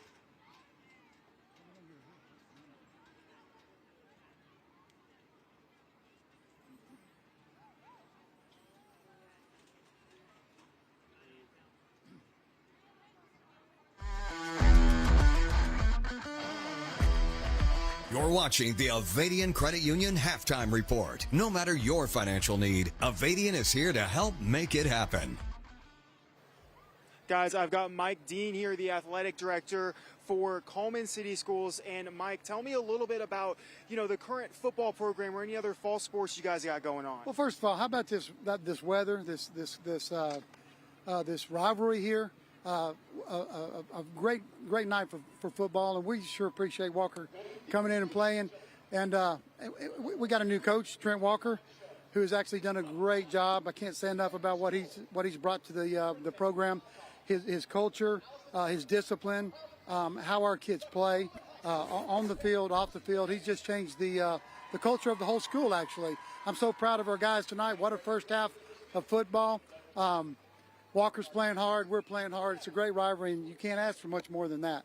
Yeah, and speaking about tonight, how does it feel to be out here hosting Friday Night Rivals right now? We sure appreciate you guys and what you bring to the table, and some of the publicity that we get from this. It's always good. We appreciate what you guys do. It's something that highlights our cheerleaders, our band. We got a great band. We got great cheerleaders.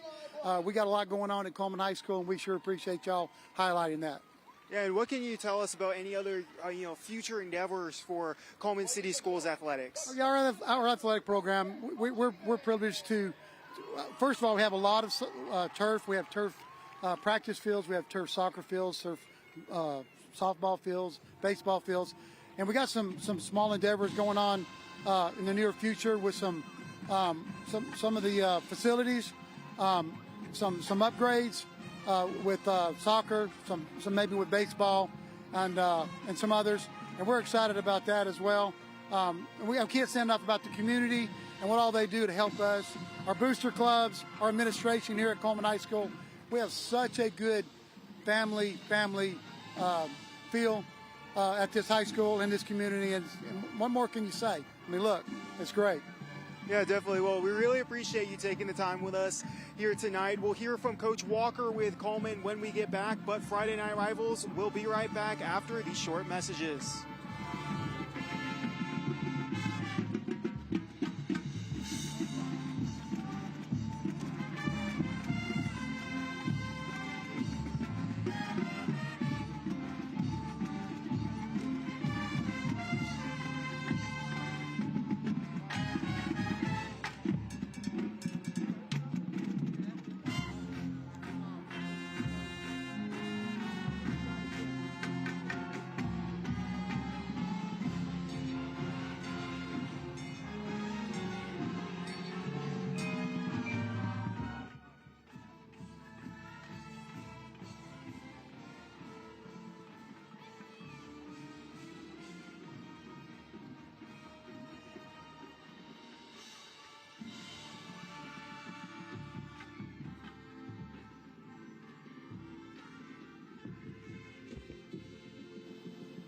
Oh, that's that fourth down. Right. Mm-hmm.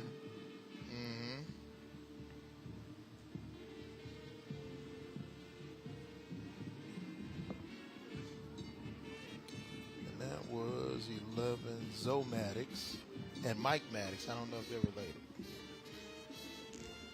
Okay, nope.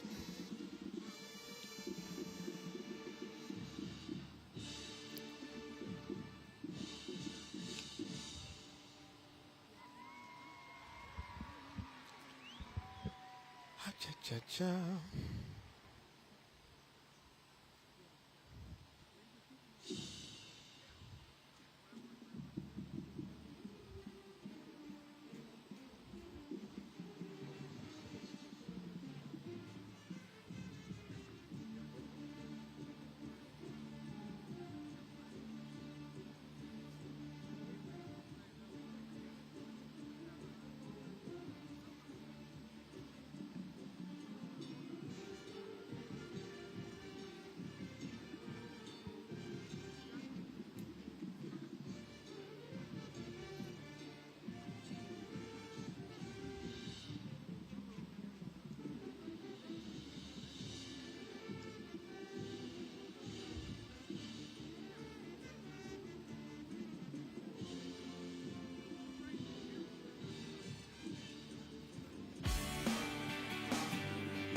Avadian Credit Union continues as the Vikings have a 2-point lead over the homestanding Bearcats of Cullman. And this is a key 6A Region 7 matchup that could be going down to the wire. James Red along with R.J. Burns. R.J., when we started, we knew this would be a close battle, but did we think it would be this close? We didn't think it would be this close, but tonight both teams are playing really great offensive ball and defensive ball. I mean, they've been making key stops all night, but at the same time, they started off with some penalties at the beginning of the game, and that's what you don't want to see in a top rival like this. But at the end of the day, it's been a dogfight, and both teams are fighting tonight for a win. Let's take a look at our highlights, and this is a highlight that, I mean, guys were coming out of nowhere and making big plays. You see Culver, the quarterback from Cullman, he finds this young man right here, Mr. Keel, and he has been an offensive dynamo for the Bearcats. He has been electric all night. You see right here, he missed a few tackles right here. He found his way to the end zone. Then you have Smothers right here. He throws a touchdown pass right here. Both teams being patient, and they're taking what is given to them, and it has been a dogfight all night, and they will continue this probably in the second half. Defenses have stepped up big and made big plays when they needed to. As you see Mike Maddox and Pleasure. This is Micah Pleasure with a touchdown to give them the lead. But here comes Weston Keel. This young man has over 100 yards rushing just in the first half. Yes, that little guy right there with a big heart. He's got that Bearcat mindset. and he came in and scored one through as a receiver and once as a running back. And our score now is 16-14 as we take a look at the halftime stats, and it looks like it's pretty even. Yeah, Jasper, man, 116 rushing yards. And look at that. They have 199 total yards, but also look at Cullman. They have 175 total yards. So I want to see what both teams can do tonight to continue to add those numbers. But both teams have been very explosive, and the proof is right here in the pudding. You see both yards and also the time of possession for both teams. You see time of possession, those first downs really there. The yards per play, just 2 yards different, but really you got 2 points different between Jasper, who has the 2-point lead, and Cullman. But when you look at Cullman, those 66 passing yards, a lot of that came off of one play. So if you're Cullman, how do you think they need to try to pick things up in the passing game? I think for Cullman, they need to do a good job of maybe doing some screen passes, some short yardage plays, but the run game is working for them. But I think they open up that pass game, I think they'll be very dangerous to stop.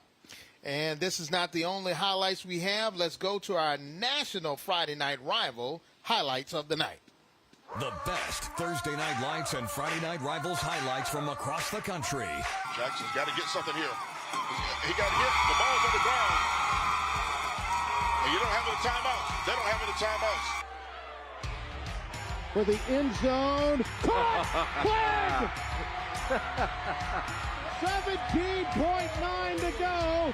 And mistakes. But once they clear those up, West Seneca East is going to be a very good football team this year. Extra point attempt and trying to get into the end zone for a 2-point attempt instead. After it was blocked, it was DJ Baker was the holder. Forcing them to pass the ball. Deep down the field to Harden. Caught! Wow! Oh my goodness, did he actually come down with that? Down over the checkeration. Strike up. The Silver Fox fights on. What a play call. This could be a penalty in the end zone, but that's an SCDC touchdown for the Silver Foxes. Take us to the end here. Connor Kolka needing to convert for 2. And it is loose. Was it a catch and a fumble? State College is on the football. Yes! State College scores on the 2-point conversion. And Lustig scooped it up.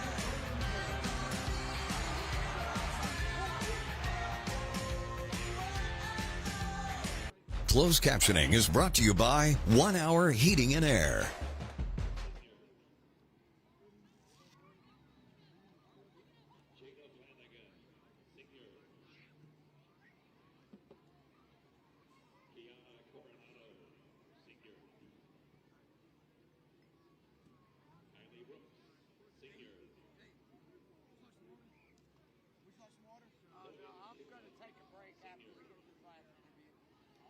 Thank you, though.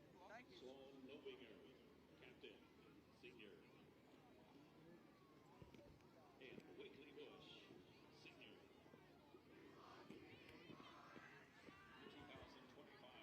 2025-26 Cullman varsity cheerleader.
And we've got a tight game going into the third quarter. 16-14 your score. James Red along with R.J. Burns and Austin Pratt On the sidelines, it is Drummond Company Friday Night Rivals, presented by Cameron Hyundai, Hoover Hyundai.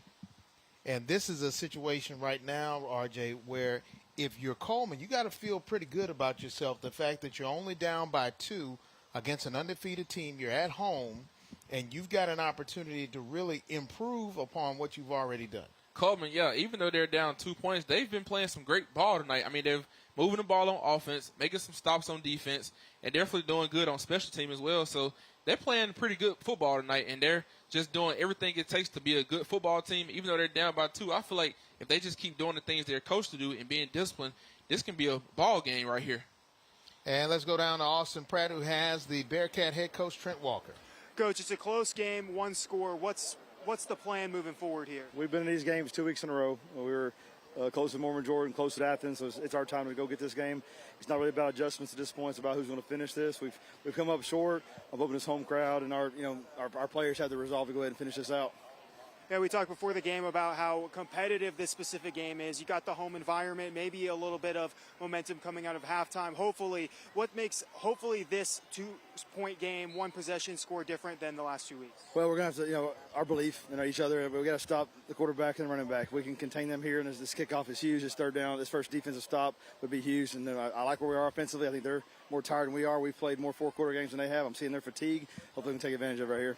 Sounds good. Thank you, Coach. Good luck, guys. Wow, Coach making a bold statement there. He thinks that his team has a little bit more in the tank than Jasper. Yeah, Coach, I mean, he's feeling himself too, but you can talk a good game, but right here in these 2 quarters, you have to back it up. I mean, I don't know what was said in the locker room, but hopefully they can come out here and make a statement because their head coach has made a bold statement. So interesting to see what they have dialed up for these next 2 quarters. Remember, this is a region game. It's a 6A Region 7 game. So for Cullman especially, a win here would even them up at 1-1 in the region. And for Jasper, a win would keep them undefeated overall, but also, more importantly, undefeated in region play. And that always helps out. For Cullman, I think if they were to win this game, that would give them some confidence moving forward. Because, I mean, this is a region game, and it's a rivalry, and you really want to play some good football. But for Jasper, you don't want to lose this type of game, so you have to figure out how can you get going, how can you continue to stretch the lead, and how can you just play good offensive, defensive football. So we want to see what both teams can bring out in this second half. How much do you think it's important for Jasper to try to get some of their playmakers in space, get them the ball in space? Because once they get off and running, they're hard to bring down, but the problem is they haven't really had a chance to really get things going. I think it's very important. I mean, once they use all their playmakers, they're very hard to be stopped. So once they dial up some plays, some quick runs, some quick throws, and they get all their playmakers involved, I think they're going to be very hard to stop. And right now we're only seeing the quarterback and the running back, but once they continue to use all their playmakers, man, they're going to be very powerful. And Trent Walker said that he thinks that the other team is fatigued. Now, you got to realize he gave his running back, Western Keel, the ball 22 times in the first half for 102 yards. If that was a basketball player who took 22 shots, you'd say, hey, man, that's a lot of shots. Yeah, he's talking about the other team being fatigued. I bet you just got Weston Keel. If they keep giving the ball like that, he is going to be very fatigued. But he's doing a great job of just being a great athlete, being explosive, and he's doing a good job of not being denied. And he's just doing what he has to do for his team. All right, another Coosa Pines Federal Credit Union kickoff, and we are underway. And this one goes out of bounds, which means that Jasper will either make them re-kick it or they'll have pretty good field position.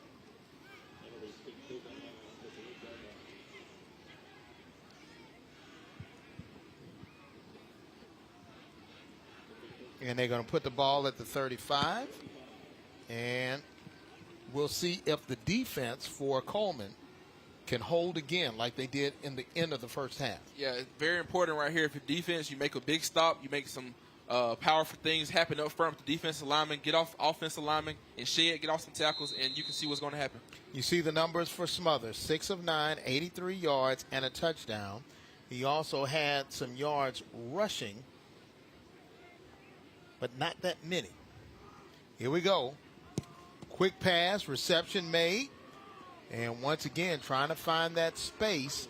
And Mike Maddox able to get about 7 yards on that reception. Yeah, it was all over that play. I mean, took what was given to him. Quick pass, was very patient right here. Faked it, quick pass right there, and was able to get a few positive yards, but didn't get much. But you just have to continue to take what the defense gives you. 2nd down and 3.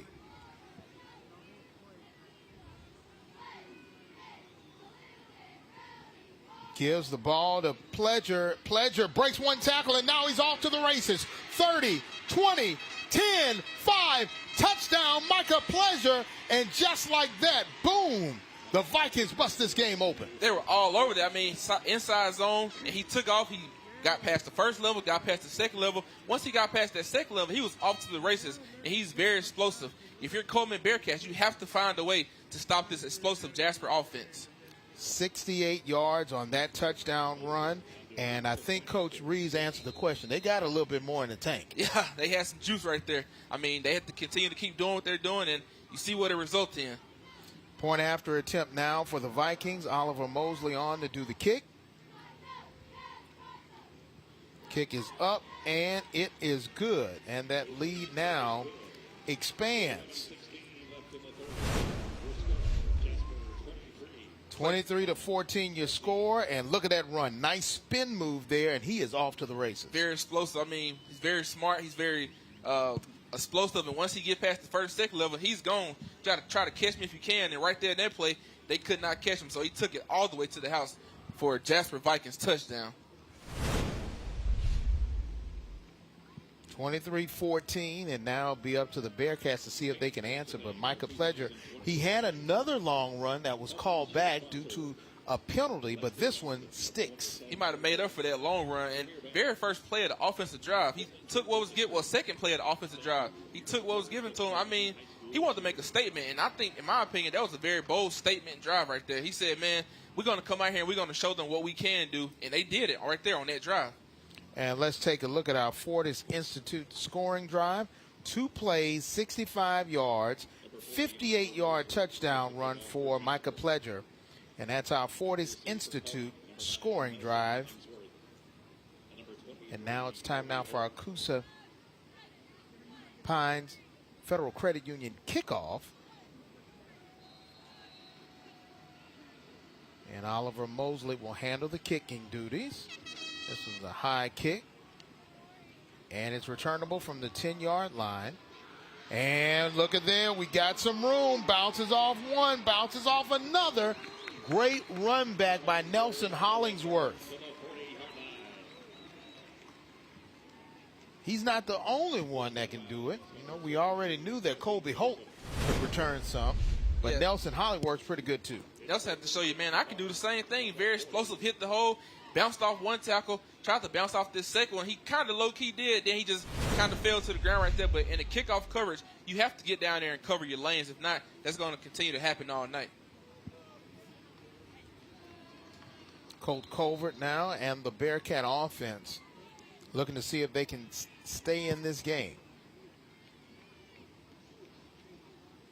High snap, keeping it on the ground. And once again, this young man, Weston Keel, he is hard to bring down. Over 100 yards just in the first half.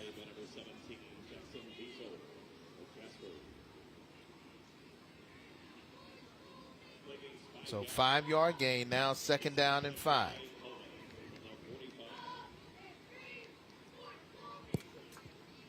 They're going to split out Hollingsworth on the near side and Holt on the far side.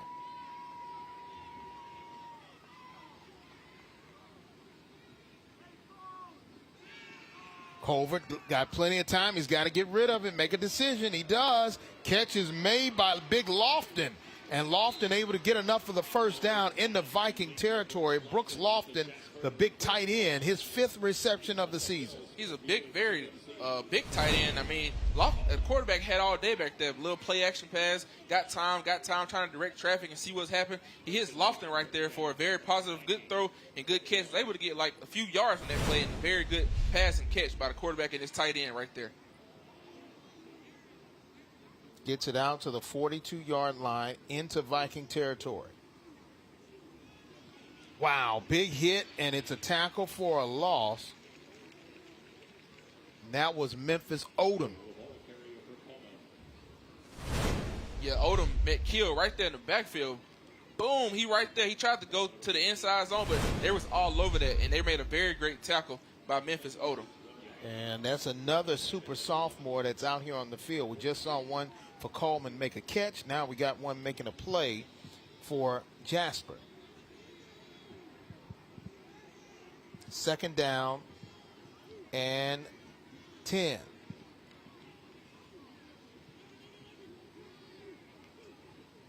Colbert with some time. Nice pass. Oh, just out of the reach of Morgan Holly. Colbert, he's trying to see what is open back there, but sometimes I think he get a little in a rush. But, I mean, you have plenty of time back there. You have to see what's given to you. And right there, then, that pass just a little too high. I think if he would have caught that, that would have been a good pass and a great catch.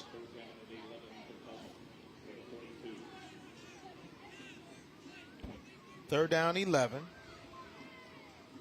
Coach Walker just trying to look and see what play call was called in by his offense coordinator. 3 wide receivers now on the far side. Quick pass, reception made by Holly. Holly pushes forward and gets enough for a first down. Great RPO right there. He took what was given to him, faked the handoff, read the defensive end, threw enough pass right there for a first down, and way to be patient. I mean, he's seeing what's open, as you can see right here. He wanted to fake the handoff, RPO right there. He zipped that ball right there to his tight end and was enough yards for a positive first down. Now the Salvatore's first down. Ball now at the 29-yard line, and you see the numbers for Colbert. 2 of 4, 66 yards. That was just in the first half. Now they're going to give the ball again to Keel. Keel just going to run over the defender and get some positive yards. This little guy says, I don't care how big you are, I'm going to try to give you some leather. And he definitely did right here. I mean, outside zone right there, got a few yards, and he's right here. He says, boom, I would not be denied. Big truck power right there. And like you said, he might not be that big, but he is not scared to run the ball and be very physical. And right there, he was definitely physical. Now, Jalen McCullum, who made the tackle, he's going to say, man, somebody clipped me and pulled my leg from running. I don't know. Keel was bringing it a little bit. Second down and 4 now for the Bearcats. Giving it once again to Keel. Keel is just getting pushed, and he's close to another first down. This young man has had over 398 yards coming into tonight, averaging 129 yards a game. I think right now he's already at his average. Yeah. And we still got a quarter and a half to go. Keel is just simply saying, I won't be denied. I may be little, but I have a big heart. And right now he's showing that he's not scared to get north and south, not scared to be physical, and he's just doing his thing as a tough football player. Salvatore's first down, and they're also in the Window World red zone. Colbert with time, going to throw it, and yeah, we've got flag, we've got some touching and some illegal play there. Drew Herring was just trying to do everything in his power to make sure that the receiver wouldn't touch the ball. Well, Colbert had all day back there. He knew what he wanted to do, was very patient in the pocket. Looked like he wanted to go for kill right there on that play, but obviously he had a flag, so I mean, maybe they're trying to get something going with Keel in the run game as well as the passing game. Who knows?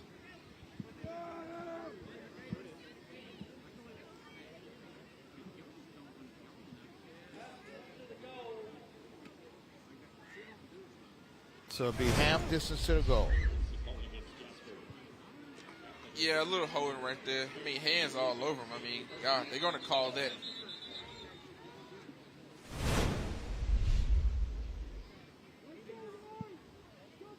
And Coach Reeves is like, wait a minute, what happened?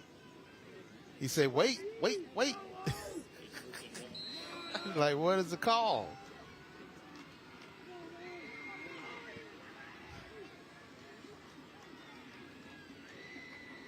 So now first and goal from the 10. Keel once again, nice cutback. Keel keeping his feet. And there he is, Weston Keel in for another score. And just like that, the Bearcats are back in this game. Keel said, I may be denied when I throw the ball, but I definitely won't be denied and stopped when I run the ball. I mean, this young man has been electric all over the field tonight. He is not being denied at all. Yes, young man, you got a lot of push-ups to do. Weston Keel is putting on a show tonight. had a 52-yard reception, and now he's approaching 130 yards rushing on the ground. And we still got another quarter to go. Here's a point after attempt now by Brooks West.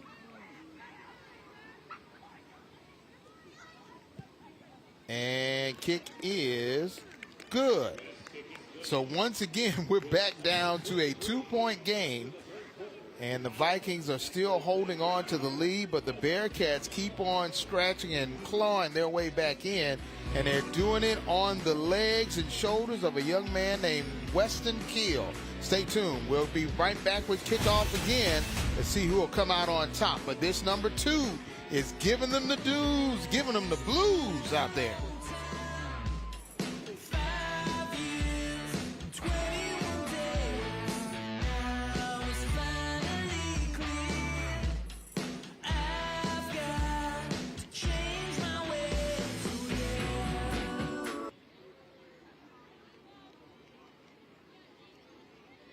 Direct your attention to the south end of the field and the video board. Your Cullman cheerleaders would like to invite you for a movie night under the stadium lights. Join CHSG for a special showing of the Adams Family here at Oliver Woodard Stadium. Sunday night, October 26th. Gates open at 5 and the movie starts at 6. There'll be popcorn, drinks, and candy available to purchase. Admission is only $5 and benefits Cullman Cheer. Bring your lawn chair or blanket and enjoy the Adams Family and movie night under the stadium lights, presented by T-Shirt Brewer, State Farm.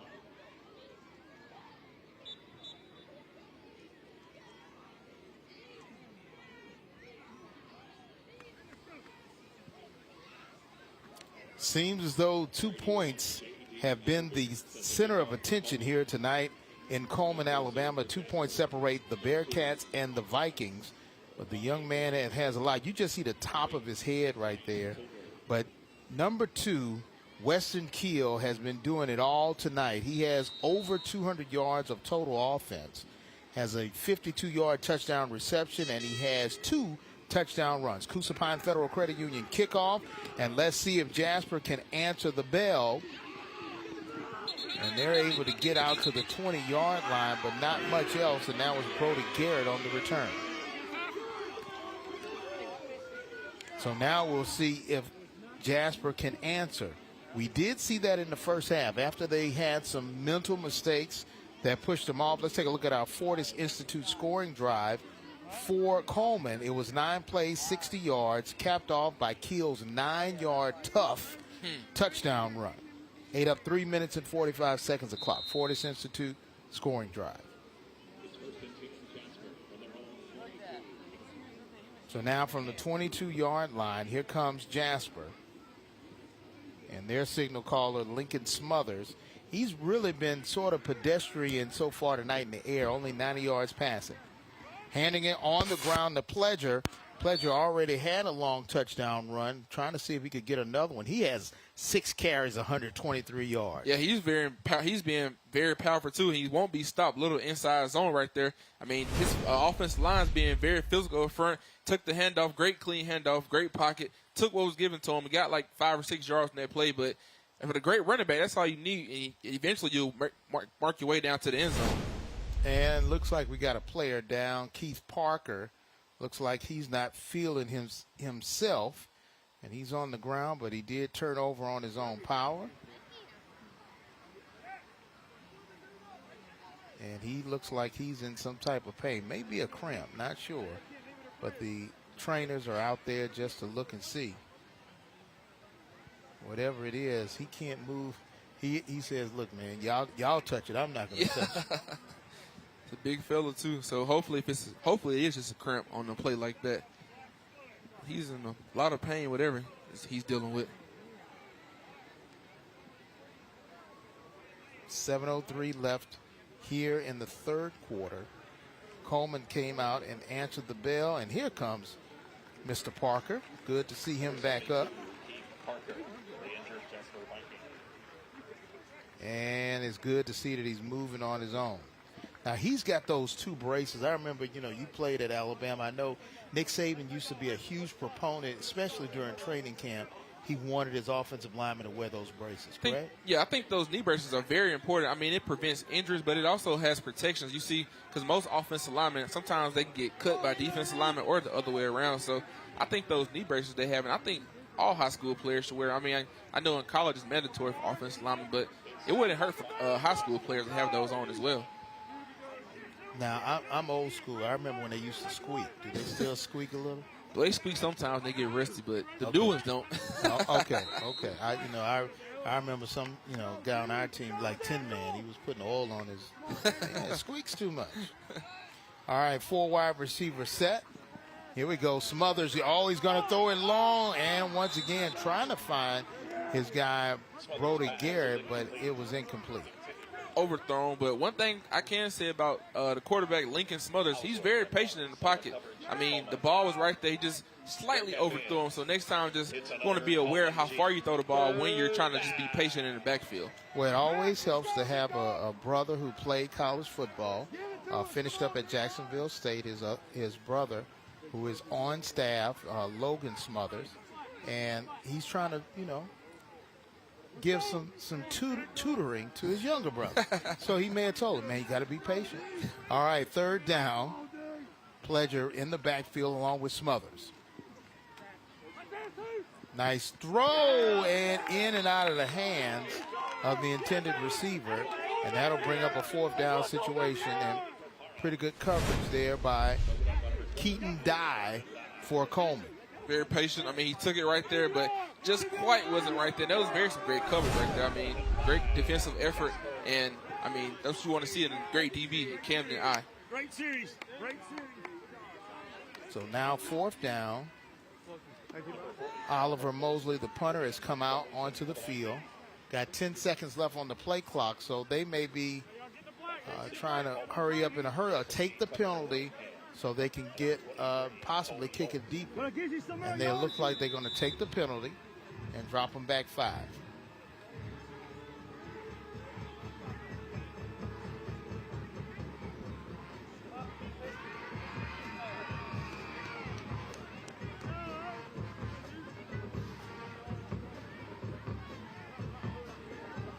So now moving back 5, the line of scrimmage now at the 23-yard line. And Coach Walker, he's been harping special teams all season long. And it's going to take a Cullman bounce, and it's down right at the 43-yard line. Great field position for the Bearcats right now. You're already in Viking territory. And for Colt Colbert, he's got a chance to regain the lead that they had early in the first quarter when they scored the first touchdown of the game. They haven't had the lead since. So here's Colbert and company. 1st down from the 42.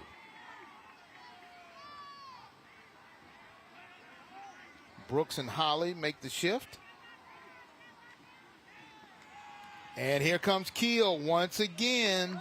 Weston Keel getting a lot of yards on those first carries of the series. This has really been a one-man show. I mean, Weston Keel, he's being very patient. He's running up. He's very powerful running back, and might be little, and he's not that big, but he's not afraid to get physical. As you can see right here in this replay, inside zone right here, he bounces it out to the B gap, and finally he's taken down. But at the end of the day, he's going to continue to run the football very physical.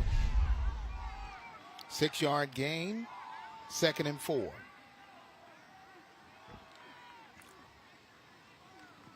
Reverse, and here it comes. Colby Holt, the speedster. Here comes Colby Holt. Great spin move inside the 20, inside the 10, down to about the 6-yard line. And somebody lost a shoe, and it was Colby. He ran out of his shoes. Wow, Colby. Man, Colby right here. You see the play right here, flipped to him for a reverse, and Colby Holt got around that right side on the right end, was very explosive. He said, boom, spin move. Looked like he tried to get off right there, but very great tackle right there. But he ran so hard, like you said, James, he ran out of his shoe. Had a penalty, holding against Cullman, so all of that hard work is going to be negated by the penalty. them type of plays that hurt you right there. Once you gain all those good positive yards, you don't want to have drive stoppers, meaning things that'll stop you from reaching your goal, whether it's a holding, whether it's some pass interference. And you have to eliminate those type of plays when you're trying to reach the end zone. So now 2nd down and 14 rather than, oh, there it goes. He's trying to get that shoe on. He's got to tie it. Now, see, that. All right, there you go. Somebody's got to, you got to take off your gloves and tie your shoe, man. I tell my son in flag football, tie your shoe. Dad, you got to tie it. I bet you like, no. Well, I mean, all the coaches, we all look like we're just there as shoe tires. All right, when we come back, we'll see if Hope will tie that shoe and see if the Bearcats can overcome a 2nd and 14. There you go. He's like, okay, I'm going to tie this shoe. Uh-oh. And look, his teammate's going to tie him. Help him out. I got a messed up foot, and I'm going to tie your shoe. That's how important this game is. Stay tuned. We'll come back and see if all the shoes are tied, and we can get back to playing some football. Stay tuned.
(23-21) is your score, an entertaining ball game.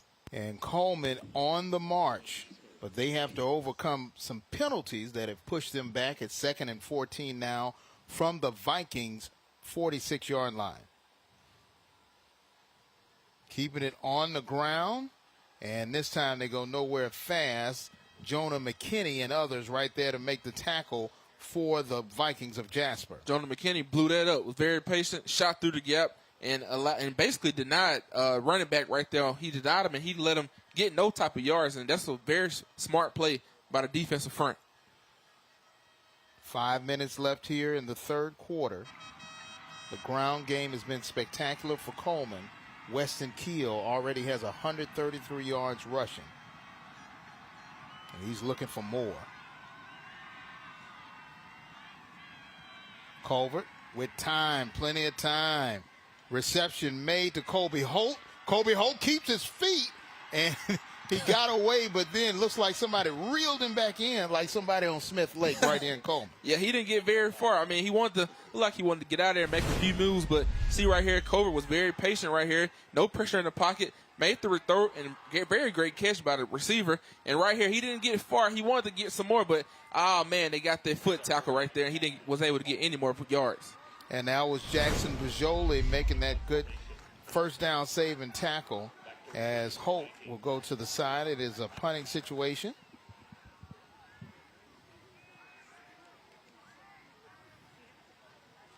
And that's Morgan Holly. And he booms this one out of bounds, and it will be out at the, looks like, the 18-yard line. And for Trent Walker and company, his defense is going to have to keep them in the game a little while longer. 4 minutes left here in the 3rd quarter.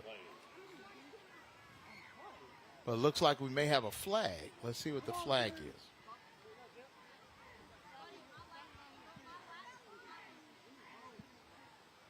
There's that laundry right there on the far side of the field.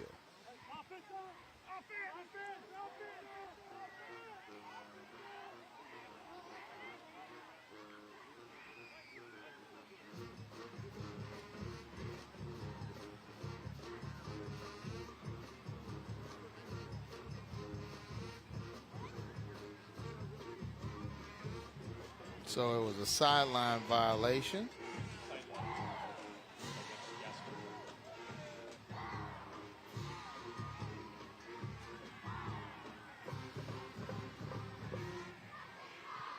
let's see who has the ball now.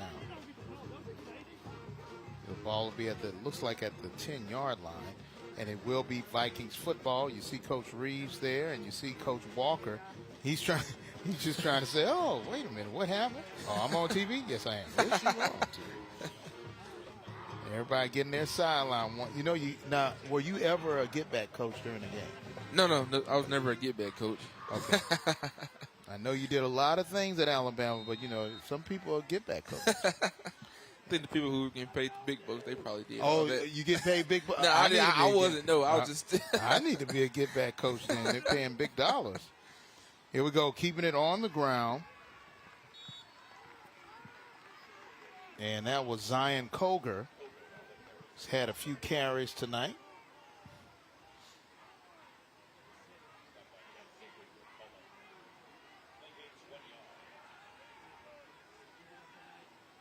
Now 2nd down and 9. Keeping it on the ground, trying to eat up some clock. And the defense stepping up big. Parker Berry right there to make the tackle from his linebacker spot. Defense is being very bold right here. They're trying to make them make uncomfortable plays, and they're just being very patient. They're getting off those offensive linemen, and they're just trying to make a statement right here, and they've done a very good job right now. 3rd down and long. This defense has really put the clamps on the Vikings offense except for a few plays.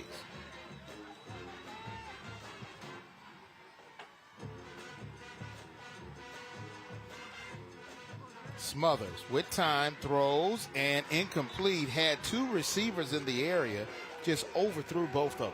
Yeah, I mean, those type of catches, those type of throws, you want to make those, but, I mean, it was covered very well, and you have to be patient and just and live for another down.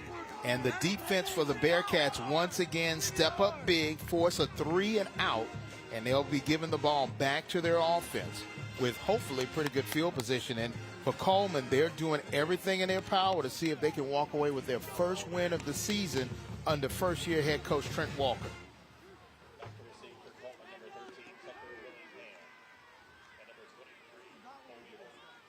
And Mosley once again with the punt.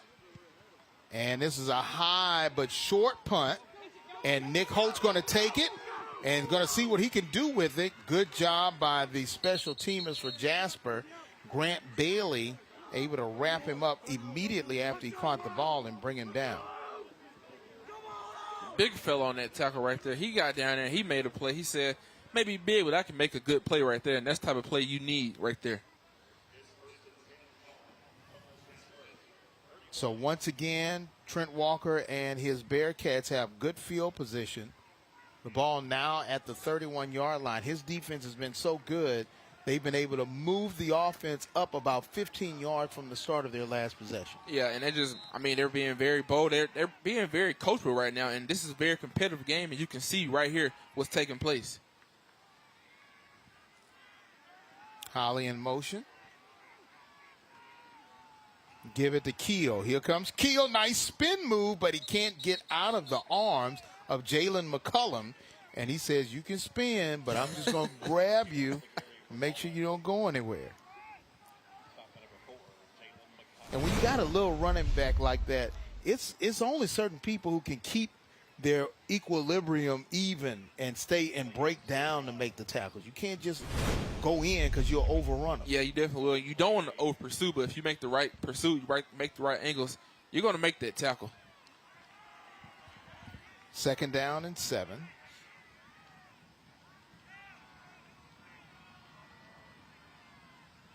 Holt now in motion.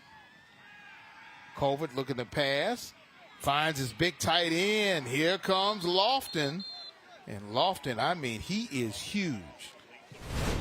You saw right here he was very patient. He wanted to go downfield, but very patient. See his check down right there, and he's big tight end right there, but might be big, but he was able to still get out of bounds and slammed it. Looked like slammed the defender right there. I mean, Lofton, if he doesn't watch it, I think somebody from WWE's going to come call him. I know, right? I mean, he just looks like a man amongst young guys. 3rd down and 4. Once again, given to Keel. Here comes Keel, Weston Keel again. He gets into the pile. Nobody can find him, and he just squirts out and makes big plays. Yeah, I mean, that's the good thing about him. He's not that big, but once he gets in that hole, it's very hard to locate him. And he's being very shifty. He's just being patient, and he's running downhill.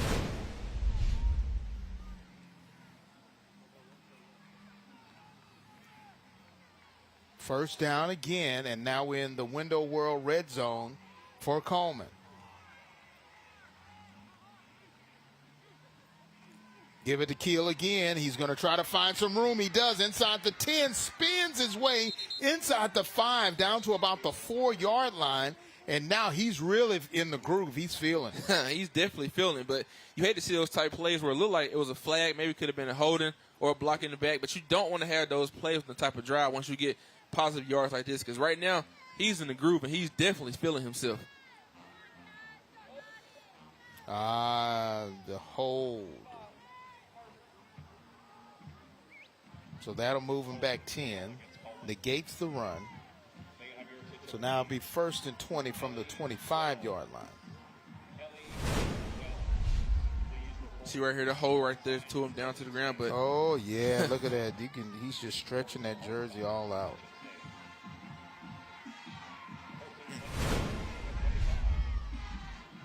Give it to Keel again, and Keel this time is found out immediately. Zomatics is automatic when it comes to finding Mr. Keel. Zomatic was all over that. He knew it was coming. He was patient, shot his gap, and was very defensively sound right there and made a great tackle. And Maddox, he crunches his 11. That 11 turns into like an accordion 11. I'm just telling you, I'm protesting. Because when the big guys come in and say, I want that number, I mean, the little guys don't know what to do. Look at his 11. Big joker. Yeah, man. Look at the 11. He's just crunching it, right? Crunching it. Here we go. Keel again, and this time he is just clipped down and making the play from way out in the safety position, Cortez Samuels. Now they're starting to definitely see, okay, you're going to run it, we're going to play up. Yeah, they're making some adjustments, look like, and they're kind of crowding that defensive line there front against some pressures, maybe against some rushes on their end, and they're all over him. I mean, they probably seen what they can do. They've tried it, and now they're just executing. They're doing a very great job on these last 2 drives. Cortez Samuels doing a good job in pass defense also. Killed a couple of drives. Bearcats are going to let the clock run all the way down. And it's hit 0-0. We're going to go to the 4th quarter, 3rd and 19 for the Bearcats, but they've got some weapons that can help. They're the cheerleaders, the Bearcat cheerleaders. They're even introduced on the Jumbotron out here in Cullman. Come back for the fabulous 4th quarter. Stay tuned.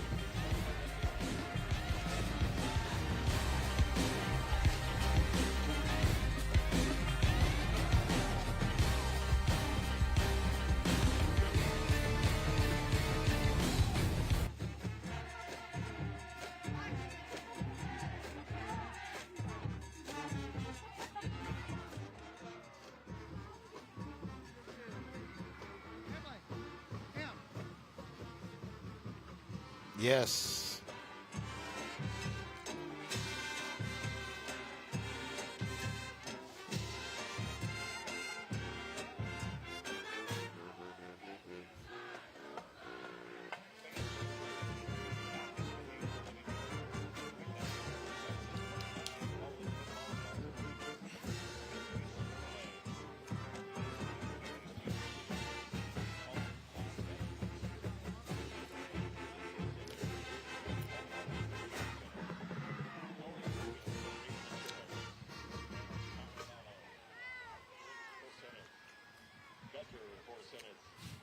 Signature smile. Alabama Air Solutions. Allstate. Grocery Stores. Cyber Moving and Construction.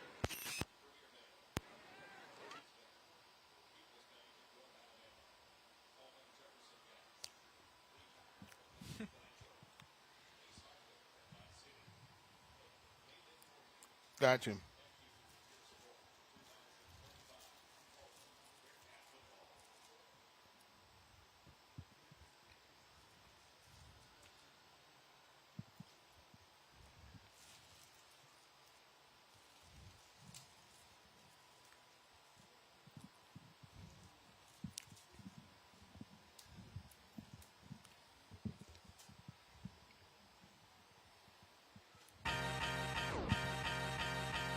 23-21 in a key 6A Region 7 ball game. And you know what time it is. It is always that time for our Children's of Alabama Smile Cam. Remember, Children's of Alabama, all for your one. And that's the student section for Cullman. Those young people are very patriotic tonight. And some of them, you know, I think they didn't bring their shirts. Yeah, they just brought paint. Yeah, they just want to show some spirit. They're showing something. They're showing something. And some of them even got the Rocky Balboa, boxing robe on. I didn't even know they still sold those. 3rd down and 19. Here we go. Giving it to the man of the hour, Weston Keel. He doesn't get much. And Samuel, oh, wait a minute now. Samuels was trying to pick him up, then Keel just went back down on the ground. I don't know what's going on with that one. And Samuels looked like he was trying to pick him up. I don't know if Keel just jerked back or, these are rivalry games. Yeah. Anything could happen. Anything to set them off. And Keel already has 147 yards rushing. Here we go. It's a field goal attempt, about 30 yards. Kick is up. Oh, and it is no good. And the defense holds for Jasper. Defense is big right there. I mean, that's what you needed in that drive, Jasper. I mean, they didn't allow them to get a touchdown, and they blocked the field goal right there. So, very great stop and very great defensive drive. Good effort from Jasper. Brooks West wanted to have that one back. That field goal would have given him a 1-point lead. He may have another opportunity to make amends later on in the game. But now it's Jasper football from their own 20.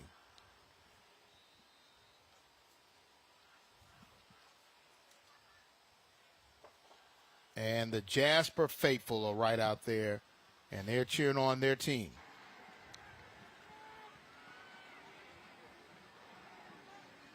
Quick pass, incomplete. Rush that one right there. All you had to do is be patient. I mean, it was there. It was open, but you have to just be patient and get the ball right to him exactly in the right time. 2nd down and 10. The junior, Lincoln Smothers.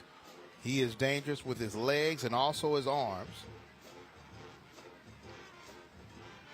And it's been his rushing attack that's really helped out with Pledger and also Mike Maddox catching the ball as a receiver. Gives it to Maddox. Flea flicker going back around to Smothers, and they're not having it at all.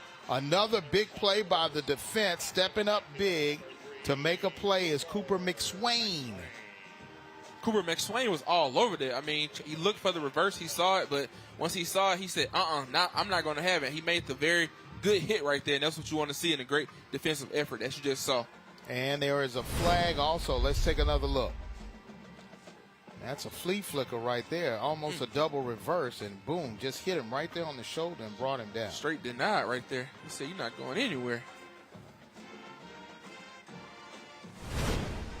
Let's see what the official call is.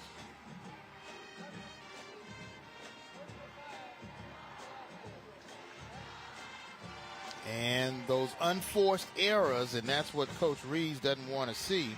And that was a personal foul after the play was over, and that's going to push the Vikings back. And if you're Coach Walker, you got to silently be loving this because that's going to give you great field position. Yeah, and you definitely not only love it, but you got to take advantage of it. Once they give it to you, you have to make a stop right here, but you have to get some pressure on this quarterback because we very know Lincoln Smothers can be very elusive.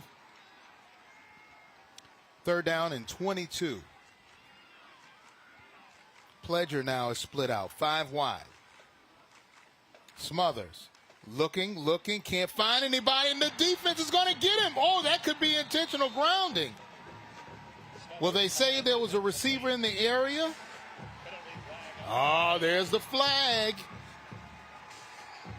What a way to tie up the ball game. Let's get the official call. Says, yep.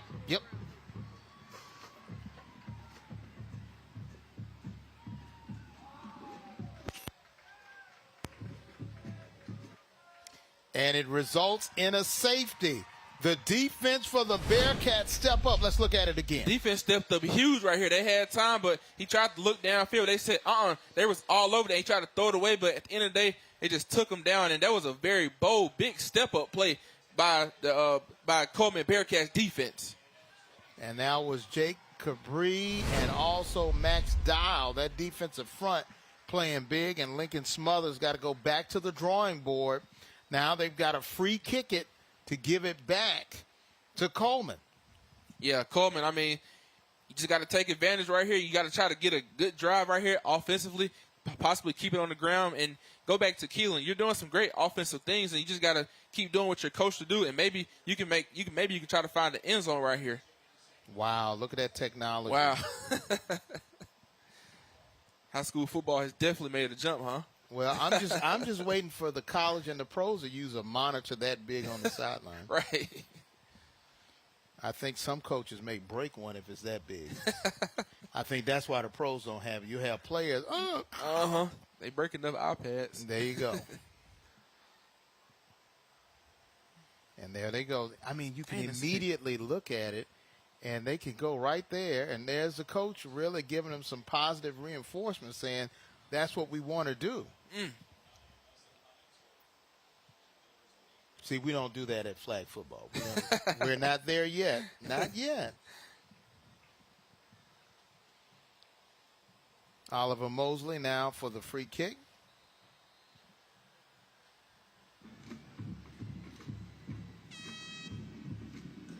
And this should be pretty good field position. Coosa Pines Federal Credit Union kickoff. And here comes that young man again.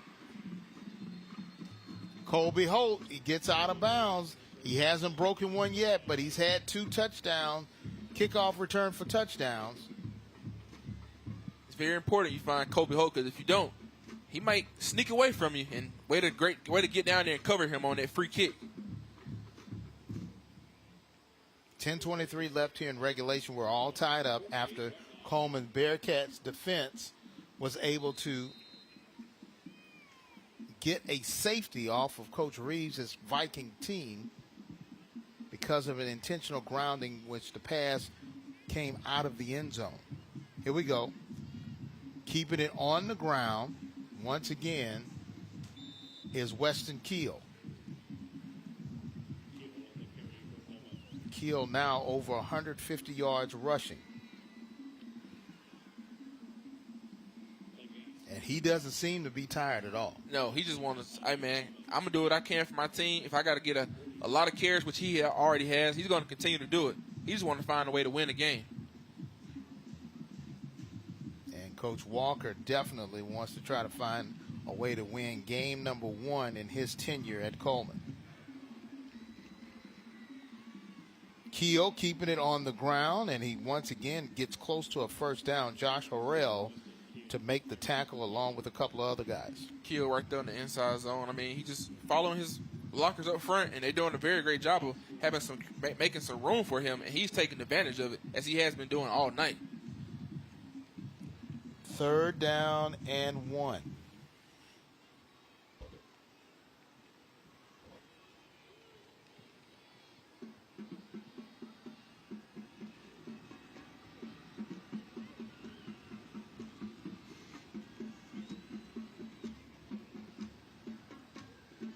Keel gets enough for the first down, gets inside the 40 to about the 39. They are in Viking territory. Another Salvatore's first down. Take a look at it right here. I mean, give it to him with a zone play. Try to get what was given to him, and he just got enough for a first down. I mean, just like a one-man show tonight. Stop me if you can. If you can't, I'm just going to keep toting the ball. 36 times he's touched that ball, running the ball. Make it 37, and he breaks the line of scrimmage. This time they wrap him up, but they'll call him down at about the 36 or the 35, depending on the spot. And this man just keeps on chugging, slowly but surely. They're doing a good job of ground and pound, literally. I mean, right there, the inside zone, he just lowers his head and just being very explosive, very elusive, and then he's just going to continue doing his thing. I mean, why not? They're not stopping him, so he's going to keep doing what he does. Clock continues to run right at about 8 minutes left here in regulation.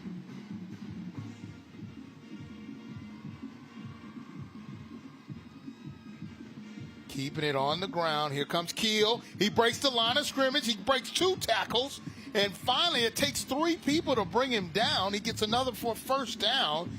Another Salvatore's first down. They move the chains again. Once again, yeah, they just taking what is right here on the inside zone. He like, give me the ball. I'm following my blockers. I'm following what they're giving to me. Nobody can stop me, so I'm going to keep running and doing my thing. And once again, he has a very first down on that play. Sometimes it's hard when you're an undefeated team to step it up another notch, because whatever notch you were on, it was working for 3 straight weeks. Yeah. Now it's not. That defense for Jasper is going to have to try to find a way to get Keel. They're going to have to. Keel has not been stopped yet. This time he goes down. Aiden Franklin there on the tackle. And this defense has really been gassed. They are really tired as the clock continues to run, but now we've got a timeout. Looks like we got a player down.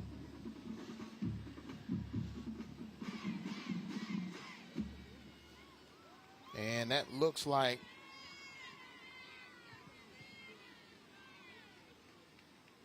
Janoy McCanny.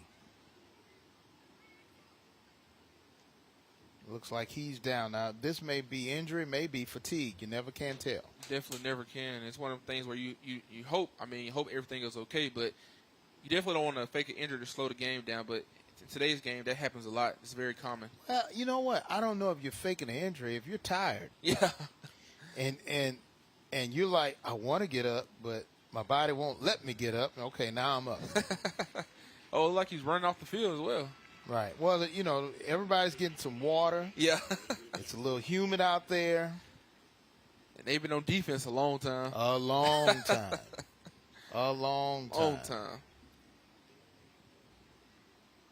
And there's Mr. McCanny.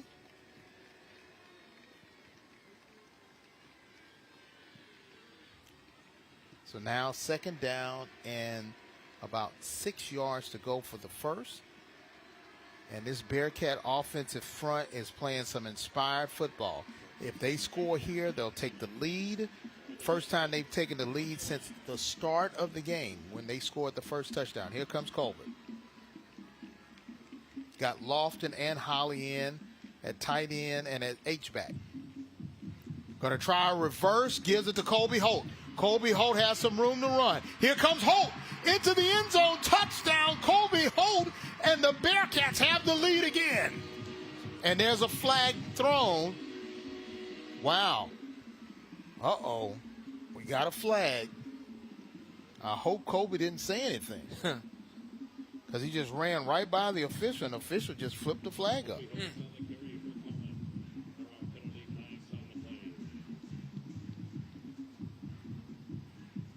Oh, he's pointing and going back and forth, trying to let him know.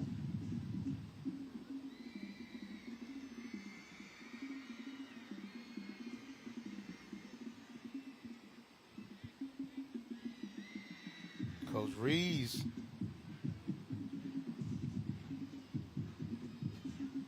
Here we go. Let's see what the official call is going to be. Now, will that negate the touchdown? Here we go.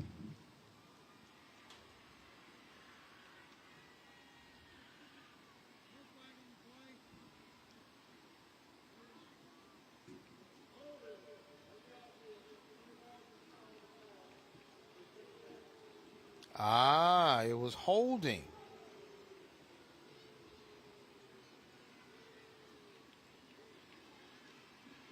Hold on.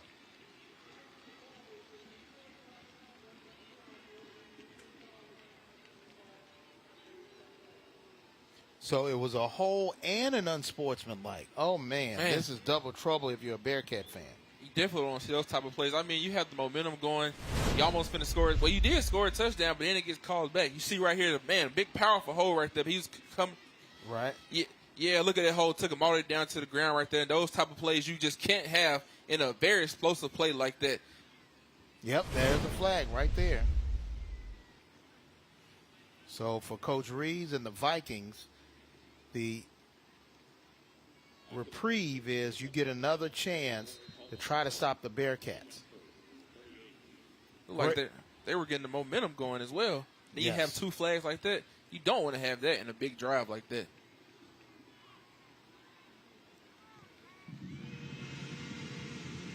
Now 2nd down and 23. Ball at the 37. Culver's got to throw it. They're trying a middle bubble screen. Doesn't work. Defense is right there to make the play. Josh Harrell once again able to bring him down. Josh Harrell was patient. He saw it was a screen. He was all over it. As you can see right here in this play. He was very patient, though. He read it. He said, no, you can catch it, but you're not going to get anywhere. He was all over that. What a great play by Josh Harrell. So now, rather than celebrating a touchdown and an extra point, the Bearcats are looking at 3rd and 23. They're just trying to get a 1st down.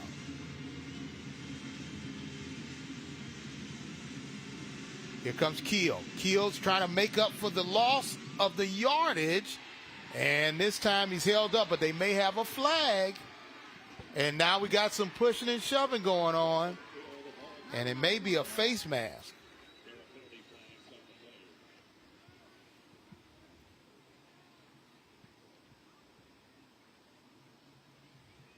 I mean, this part may take up all the time. Yeah. It's getting very physical, very chunky right here in these last 5 minutes of the game.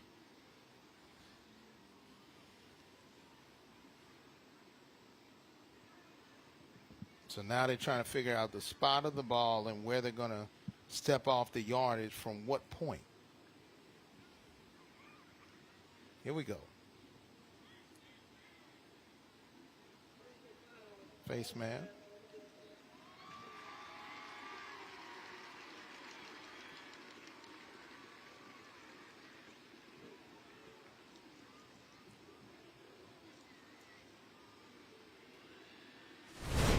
Let's take another look at it.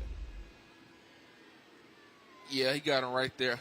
Oh, wait a minute. Hold on. Look like he got inside of his jersey. Oh, that's interesting.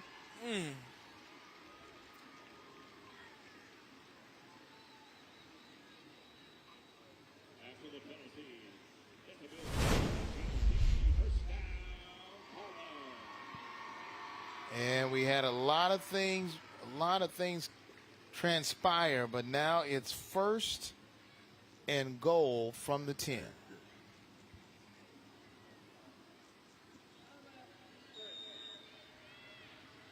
Now we got an official's timeout. 5 minutes, 28 seconds. We'll take one with them. I mean, we've had a lot of things going on. Scoring negated. Penalties negated. Yardage back and forth. Stay tuned. The last 5 minutes should be a dandy. Friday Night Rivals continues after the break.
Almost 20 penalties between the two teams. 9 so far for Cullman, 6 so far for Jasper. And penalties have been the telltale sign here in the second half. So 1st and 10, but now they're saying it's from the 11. So if they get to the 1 yard line, they can get a first down without scoring. And they are in the Window World red zone. Here we go. Bearcats trying to get their first win of the season. 5 minutes away. Here he comes, Weston Keel. Keel again. They can't find him. He's pushing forward. They're going to give him his forward progress at about the 2 yard line. This young man, they just can't bring him down. Yeah, he won't be denied. You see him right here inside zone. He just finds the hole, hits it. I mean, he's very elusive. You can't find him once he get in that hole, but you have to be able to locate him because now he's going to run right past you. You don't want that to continue to happen. So now it's second down and call it 3, possibly 2. And they're going to give Keel a little break.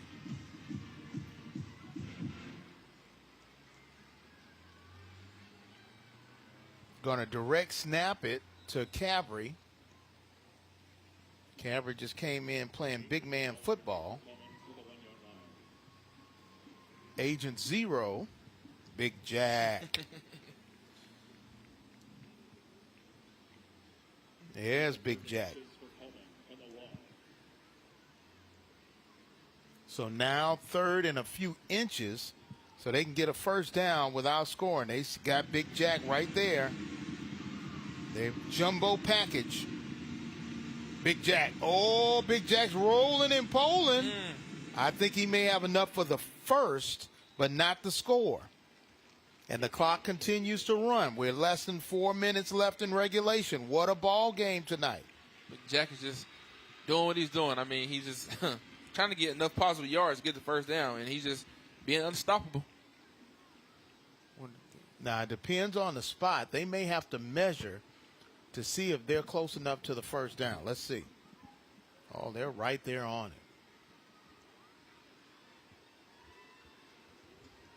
it. Yep.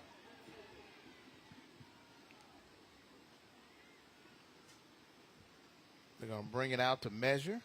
And now from this angle, it looks like they have enough for the first down because they could get a first without scoring, and it looks like the ball is inside the 1. Let's see.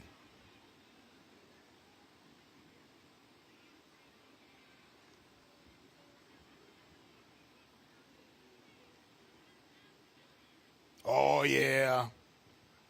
That's a first down. Got it by that much. Literally that much. Best case scenario, and you see Coach Reeves, he's like, wait a minute, what just happened? So now Coach Colbert is trying to rally the troops because they just need to get 1 yard.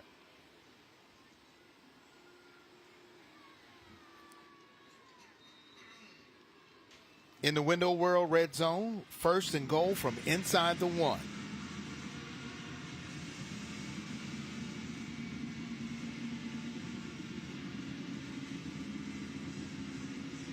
They're letting that clock run. Here comes Culver. Culver's going to push in himself. He's in for the score. Culver's in. And once again, the Bearcats have the lead. 3:36 left to play. Another City of Bessemer touchdown. That was a very great offensive drive right there. I mean, they had some setbacks, some penalties, but at the end of the day, they still found a way to get into the end zone, and this is the momentum they needed, and once again, they have taken the lead tonight.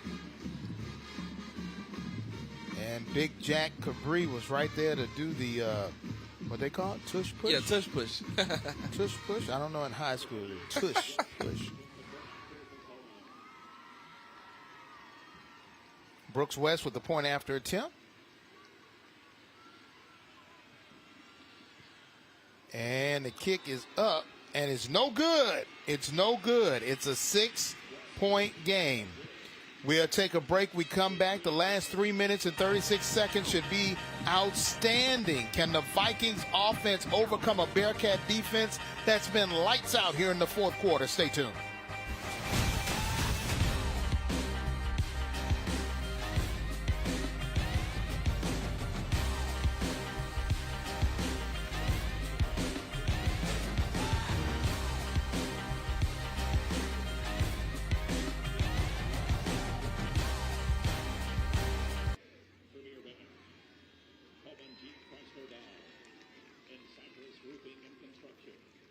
see their name and logos all over Mark Britton Field here inside Oliver Woodard Stadium. Thank you for your support of Cullman Bearcat football.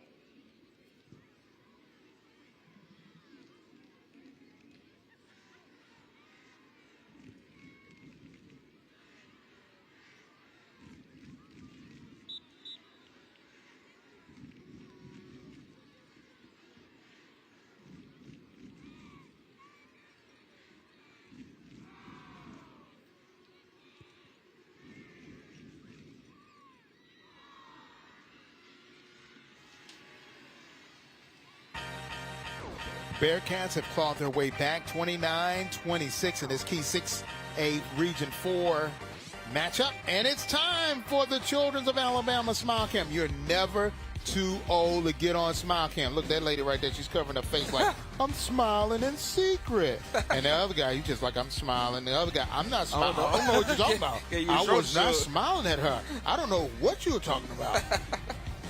Smile Cam brought to you by Children of Alabama. Children of Alabama, all for your one.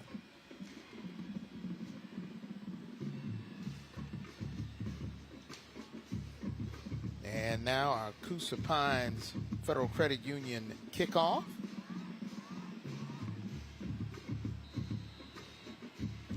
Defense has to step up big. Here comes Brooks West with the kick. And it's high but short. It'll be taken at about the 4-yard line. Oh, wow. He slipped and almost fell, was Micah Pledger. That could have been dangerous for his knees. Yeah, that. And I don't know, he's like he lost his mouthpiece and everything, but he almost lost his knees. That looked very ugly right there. I mean, did he literally slide? Yeah, it looked like he slid or his knees buckled, one or the other. But, man, that looked very nasty. Let's take a look at the Fortis Institute scoring drive. Remember, Fortis Institute, your life powered by learning. 13 plays, 34 yards, 6 minutes and 49 seconds, a 1-yard plunge by Colt Culver. Fortis Institute scoring drive. Here it comes now, 3 minutes, 29 seconds. Vikings got the ball at the 25-yard line. Going to try to get the give. And good run there by Micah Pledger. Now they've got to play with a sense of urgency. 6 will tie it, 7 will give them the lead.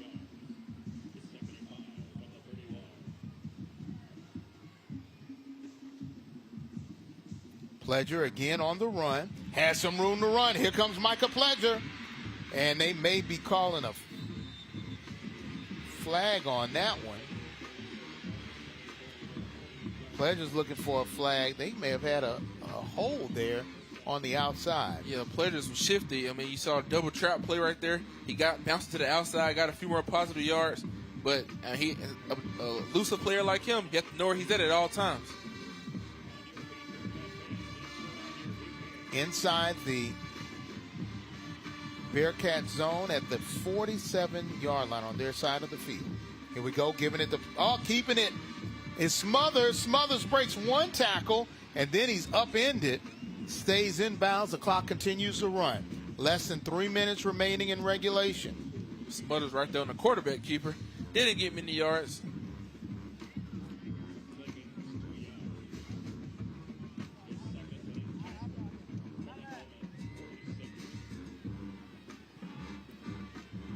Second down and 8. Maddox goes in motion. Oh, the ball fumbles. Smothers picks it up off the ground, bounces it like Australian rules football. Wow. Great play by Smothers. It was just a disastrous play at the beginning. Yeah, very disastrous. I mean, it looked like it was some confusion right here. He wanted to hand it off or wanted to do something, but the ball just went on the ground. I'm glad they would have recovered because if that ball got away from him, that could have been a key play and a dangerous play. Good tackle there by Caleb Hollis for Cullman. First down. Another Salvatore's first down. They move the chains. Now they've got 4 wide receivers. Micah Pledger, the back in the backfield. Now they're going to move Brody Garrett inside. They're going to give it to Pledger. Pledger has some room. He tries to keep his feet and does. Gets down to the 30-yard line. Tripped up there by Parker Berry. Very patient. Saw what was given to him. He wanted to take him down, and he did exactly what he had to do. Right, as you can see right here on this play, outside zone, following the big man, and Parker was right there. No, I'm going to make that tackle. So he was all over that. Way to be patient and way to see where the ball was going. And he may have an opportunity to be the Drummond Company player of the game at the end of the game. We'll be handing out the player of the game. Make sure you stay tuned after the game. And that we also show appreciation to our outstanding teachers. You go to abc3340.com/Drummond Cares and nominate your favorite educator for the Drummond Company Heart of Education Award. Minute 32 left. And we may have another nomination for our bus stop, our school bus stop of the game, if Cullman can make a stop here. Yeah, Cullman's going to have to be very key right here. I mean, they had a good offensive drive right here, but if they want to make a statement or they're going to make a good stop right here, we're going to be interested to see what they can pull off right here for the defensive drive. 2nd down and 4.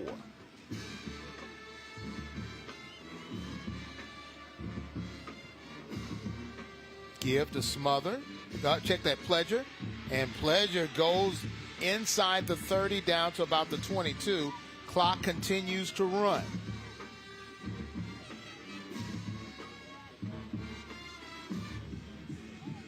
Now they stopped the clock to move the chains. Now they started it back up. 1st and 10 right outside the 20-yard line.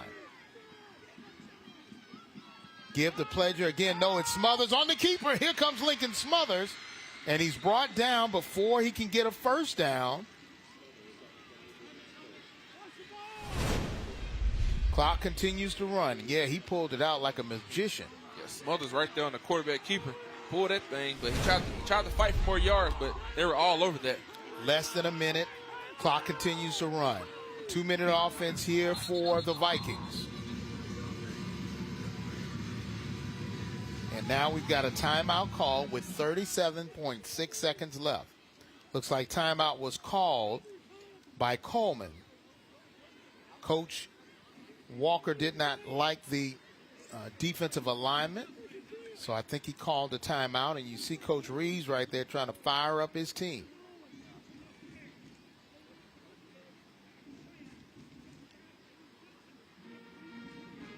And they're in this one, and you see Coach Walker. He's trying to get his first victory of the season and even them up in region play at 1-1. So this is a huge opportunity there for his team. Yeah, if he want to do that, his defense is going to have to make a huge step up right here and make a very defensive stop right here, and they'll make a bold statement. Both teams have 2 timeouts remaining, and you see Coach Walker, he is trying to lobby. Now that lobbying also gives his team some more time to rest.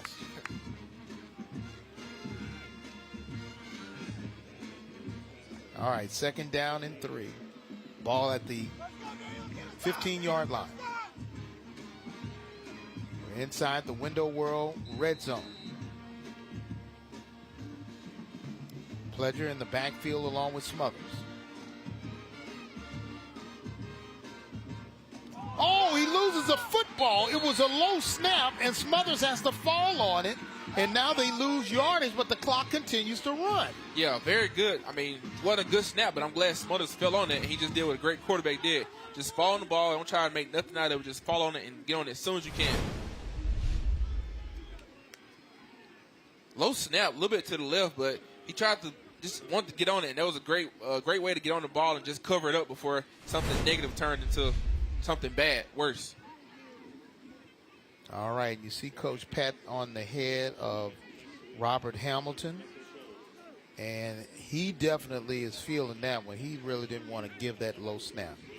And they called the timeout, so let's see who has the timeout left. I think that timeout was called by Jasper. So Jasper is down to 1 timeout. It's 3rd and 12. So for Cullman right now, this could be their school bus stop of the game if they can stop them the next 2 plays or get a big play and a turnover here. Yeah, that would be very big. And this is an opportunity right here with great players. Step up to the challenge. You know what you got to do, and you just do it right here. And it's the great time to shine right here and see what they can do.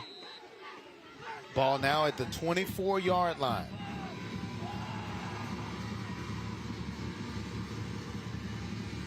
Smothers with time. Somebody loses a helmet. The ball is low and it's incomplete.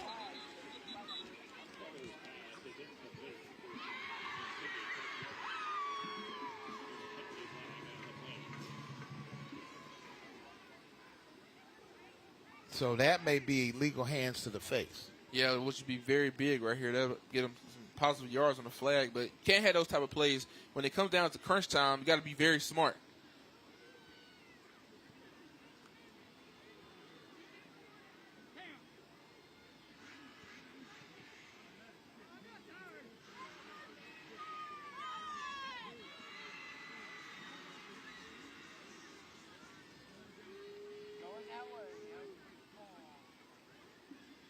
Now the key is that going to be that won't be an automatic first down, or will it be a first down? Here we go.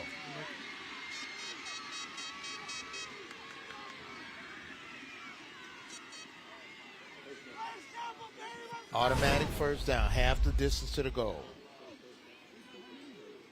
Oh yeah, right there. He's very obvious. He's still trying to take him to the ground.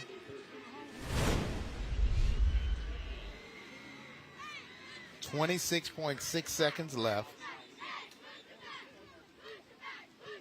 So it's 1st and 10. Ball now at the 12-yard line.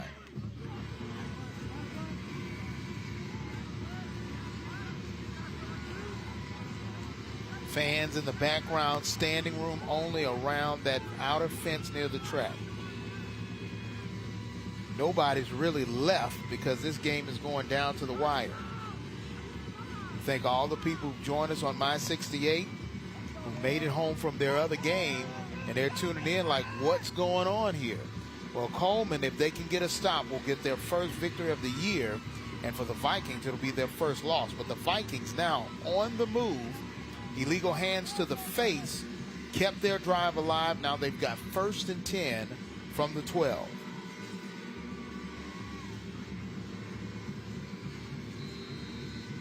And here we go. Lincoln Smothers in the backfield along with Micah Pledger.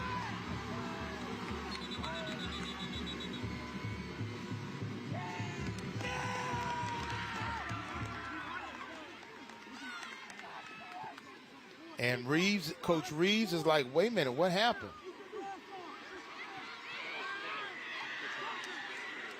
So false start, and that moves them back 5.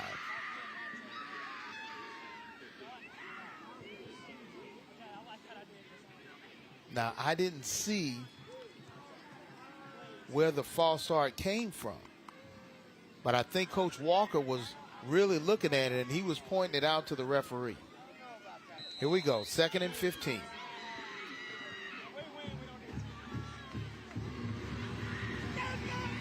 Now they send Pledger out, split out as a receiver. Oh, Smothers slipped, but he has enough room to run, and he's into the end zone. Touchdown, Lincoln Smothers.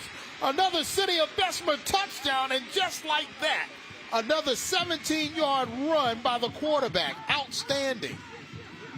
And we're all tied up at 29 apiece. Smothers right there. I mean, that's what great players do in moments like this. He took advantage of it. He saw what was given to him, and he just like, at this time, I got to make a play. And that's exactly what he did in a situation what just took place. Oliver Mosley, this kick will give them a 1-point lead.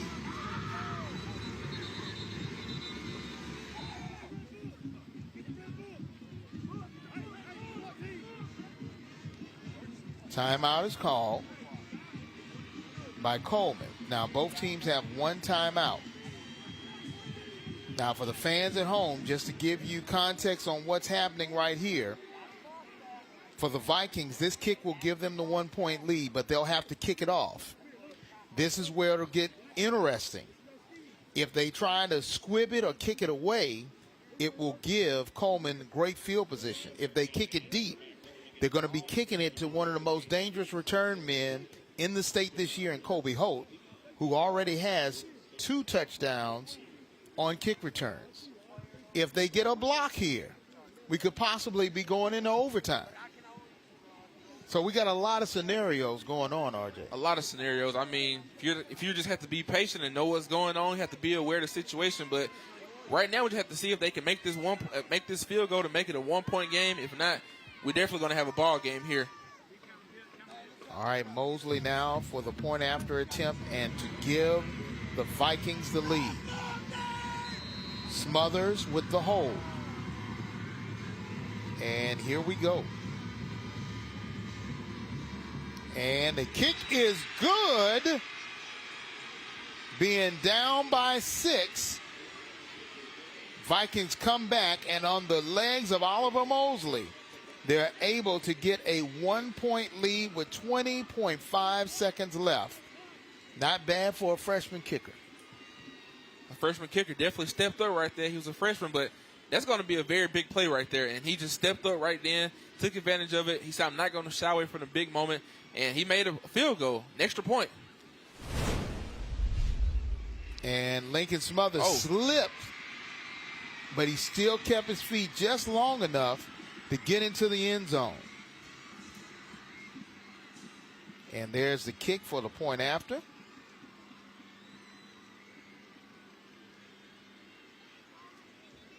So as they say, they celebrate, but you got to finish the game. You definitely have to finish. And I know they're feeling good right now, but you have to just finish the game. Like once the game's not over until that clock says 0-0. And looks like he had to go get another football that he wants to kick.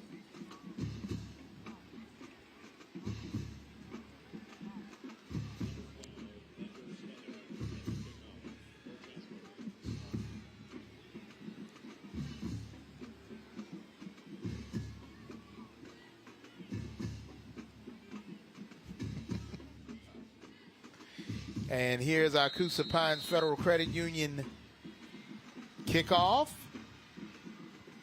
And they're going to kick it low.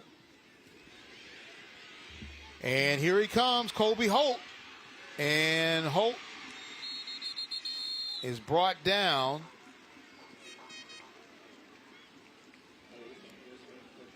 .15 seconds left. Ball at the 26-yard line. Make it the 27. So this is what you practice when you practice that 2-minute offense, right? Yeah, you have to be prepared for those type of moments right here. And this is what it all comes down to. I mean, you practice for these. You have to execute them. And when it's here, you have to show what you're doing. And right now, they're really stepping up and make some big plays right here. Colt Culver trying to see if he can engineer to get his team close enough for a field goal attempt or possibly a touchdown. Here come the fans. They got the music blaring, and here come the Bearcats.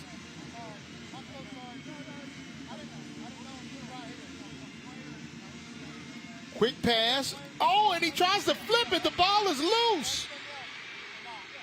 And it's loose. The Vikings get it. The Vikings recover, or do they call it an incomplete pass? Zion Cogger has the ball. Oh, my goodness. Wow. What a way for this game to end. Wow, what a play. He had it in his hands, and he tries to flip it. And I don't think his teammate was aware he was going to flip it. Yeah, I don't think the teammate was ready for him. I mean, a play like that, you have to know what is going on. You have to be aware in various situations like that. And the situation right there, he was not aware of what was going on. Wow. Unbelievable. He throws it, reception made. Oh, he just couldn't get his hands on it.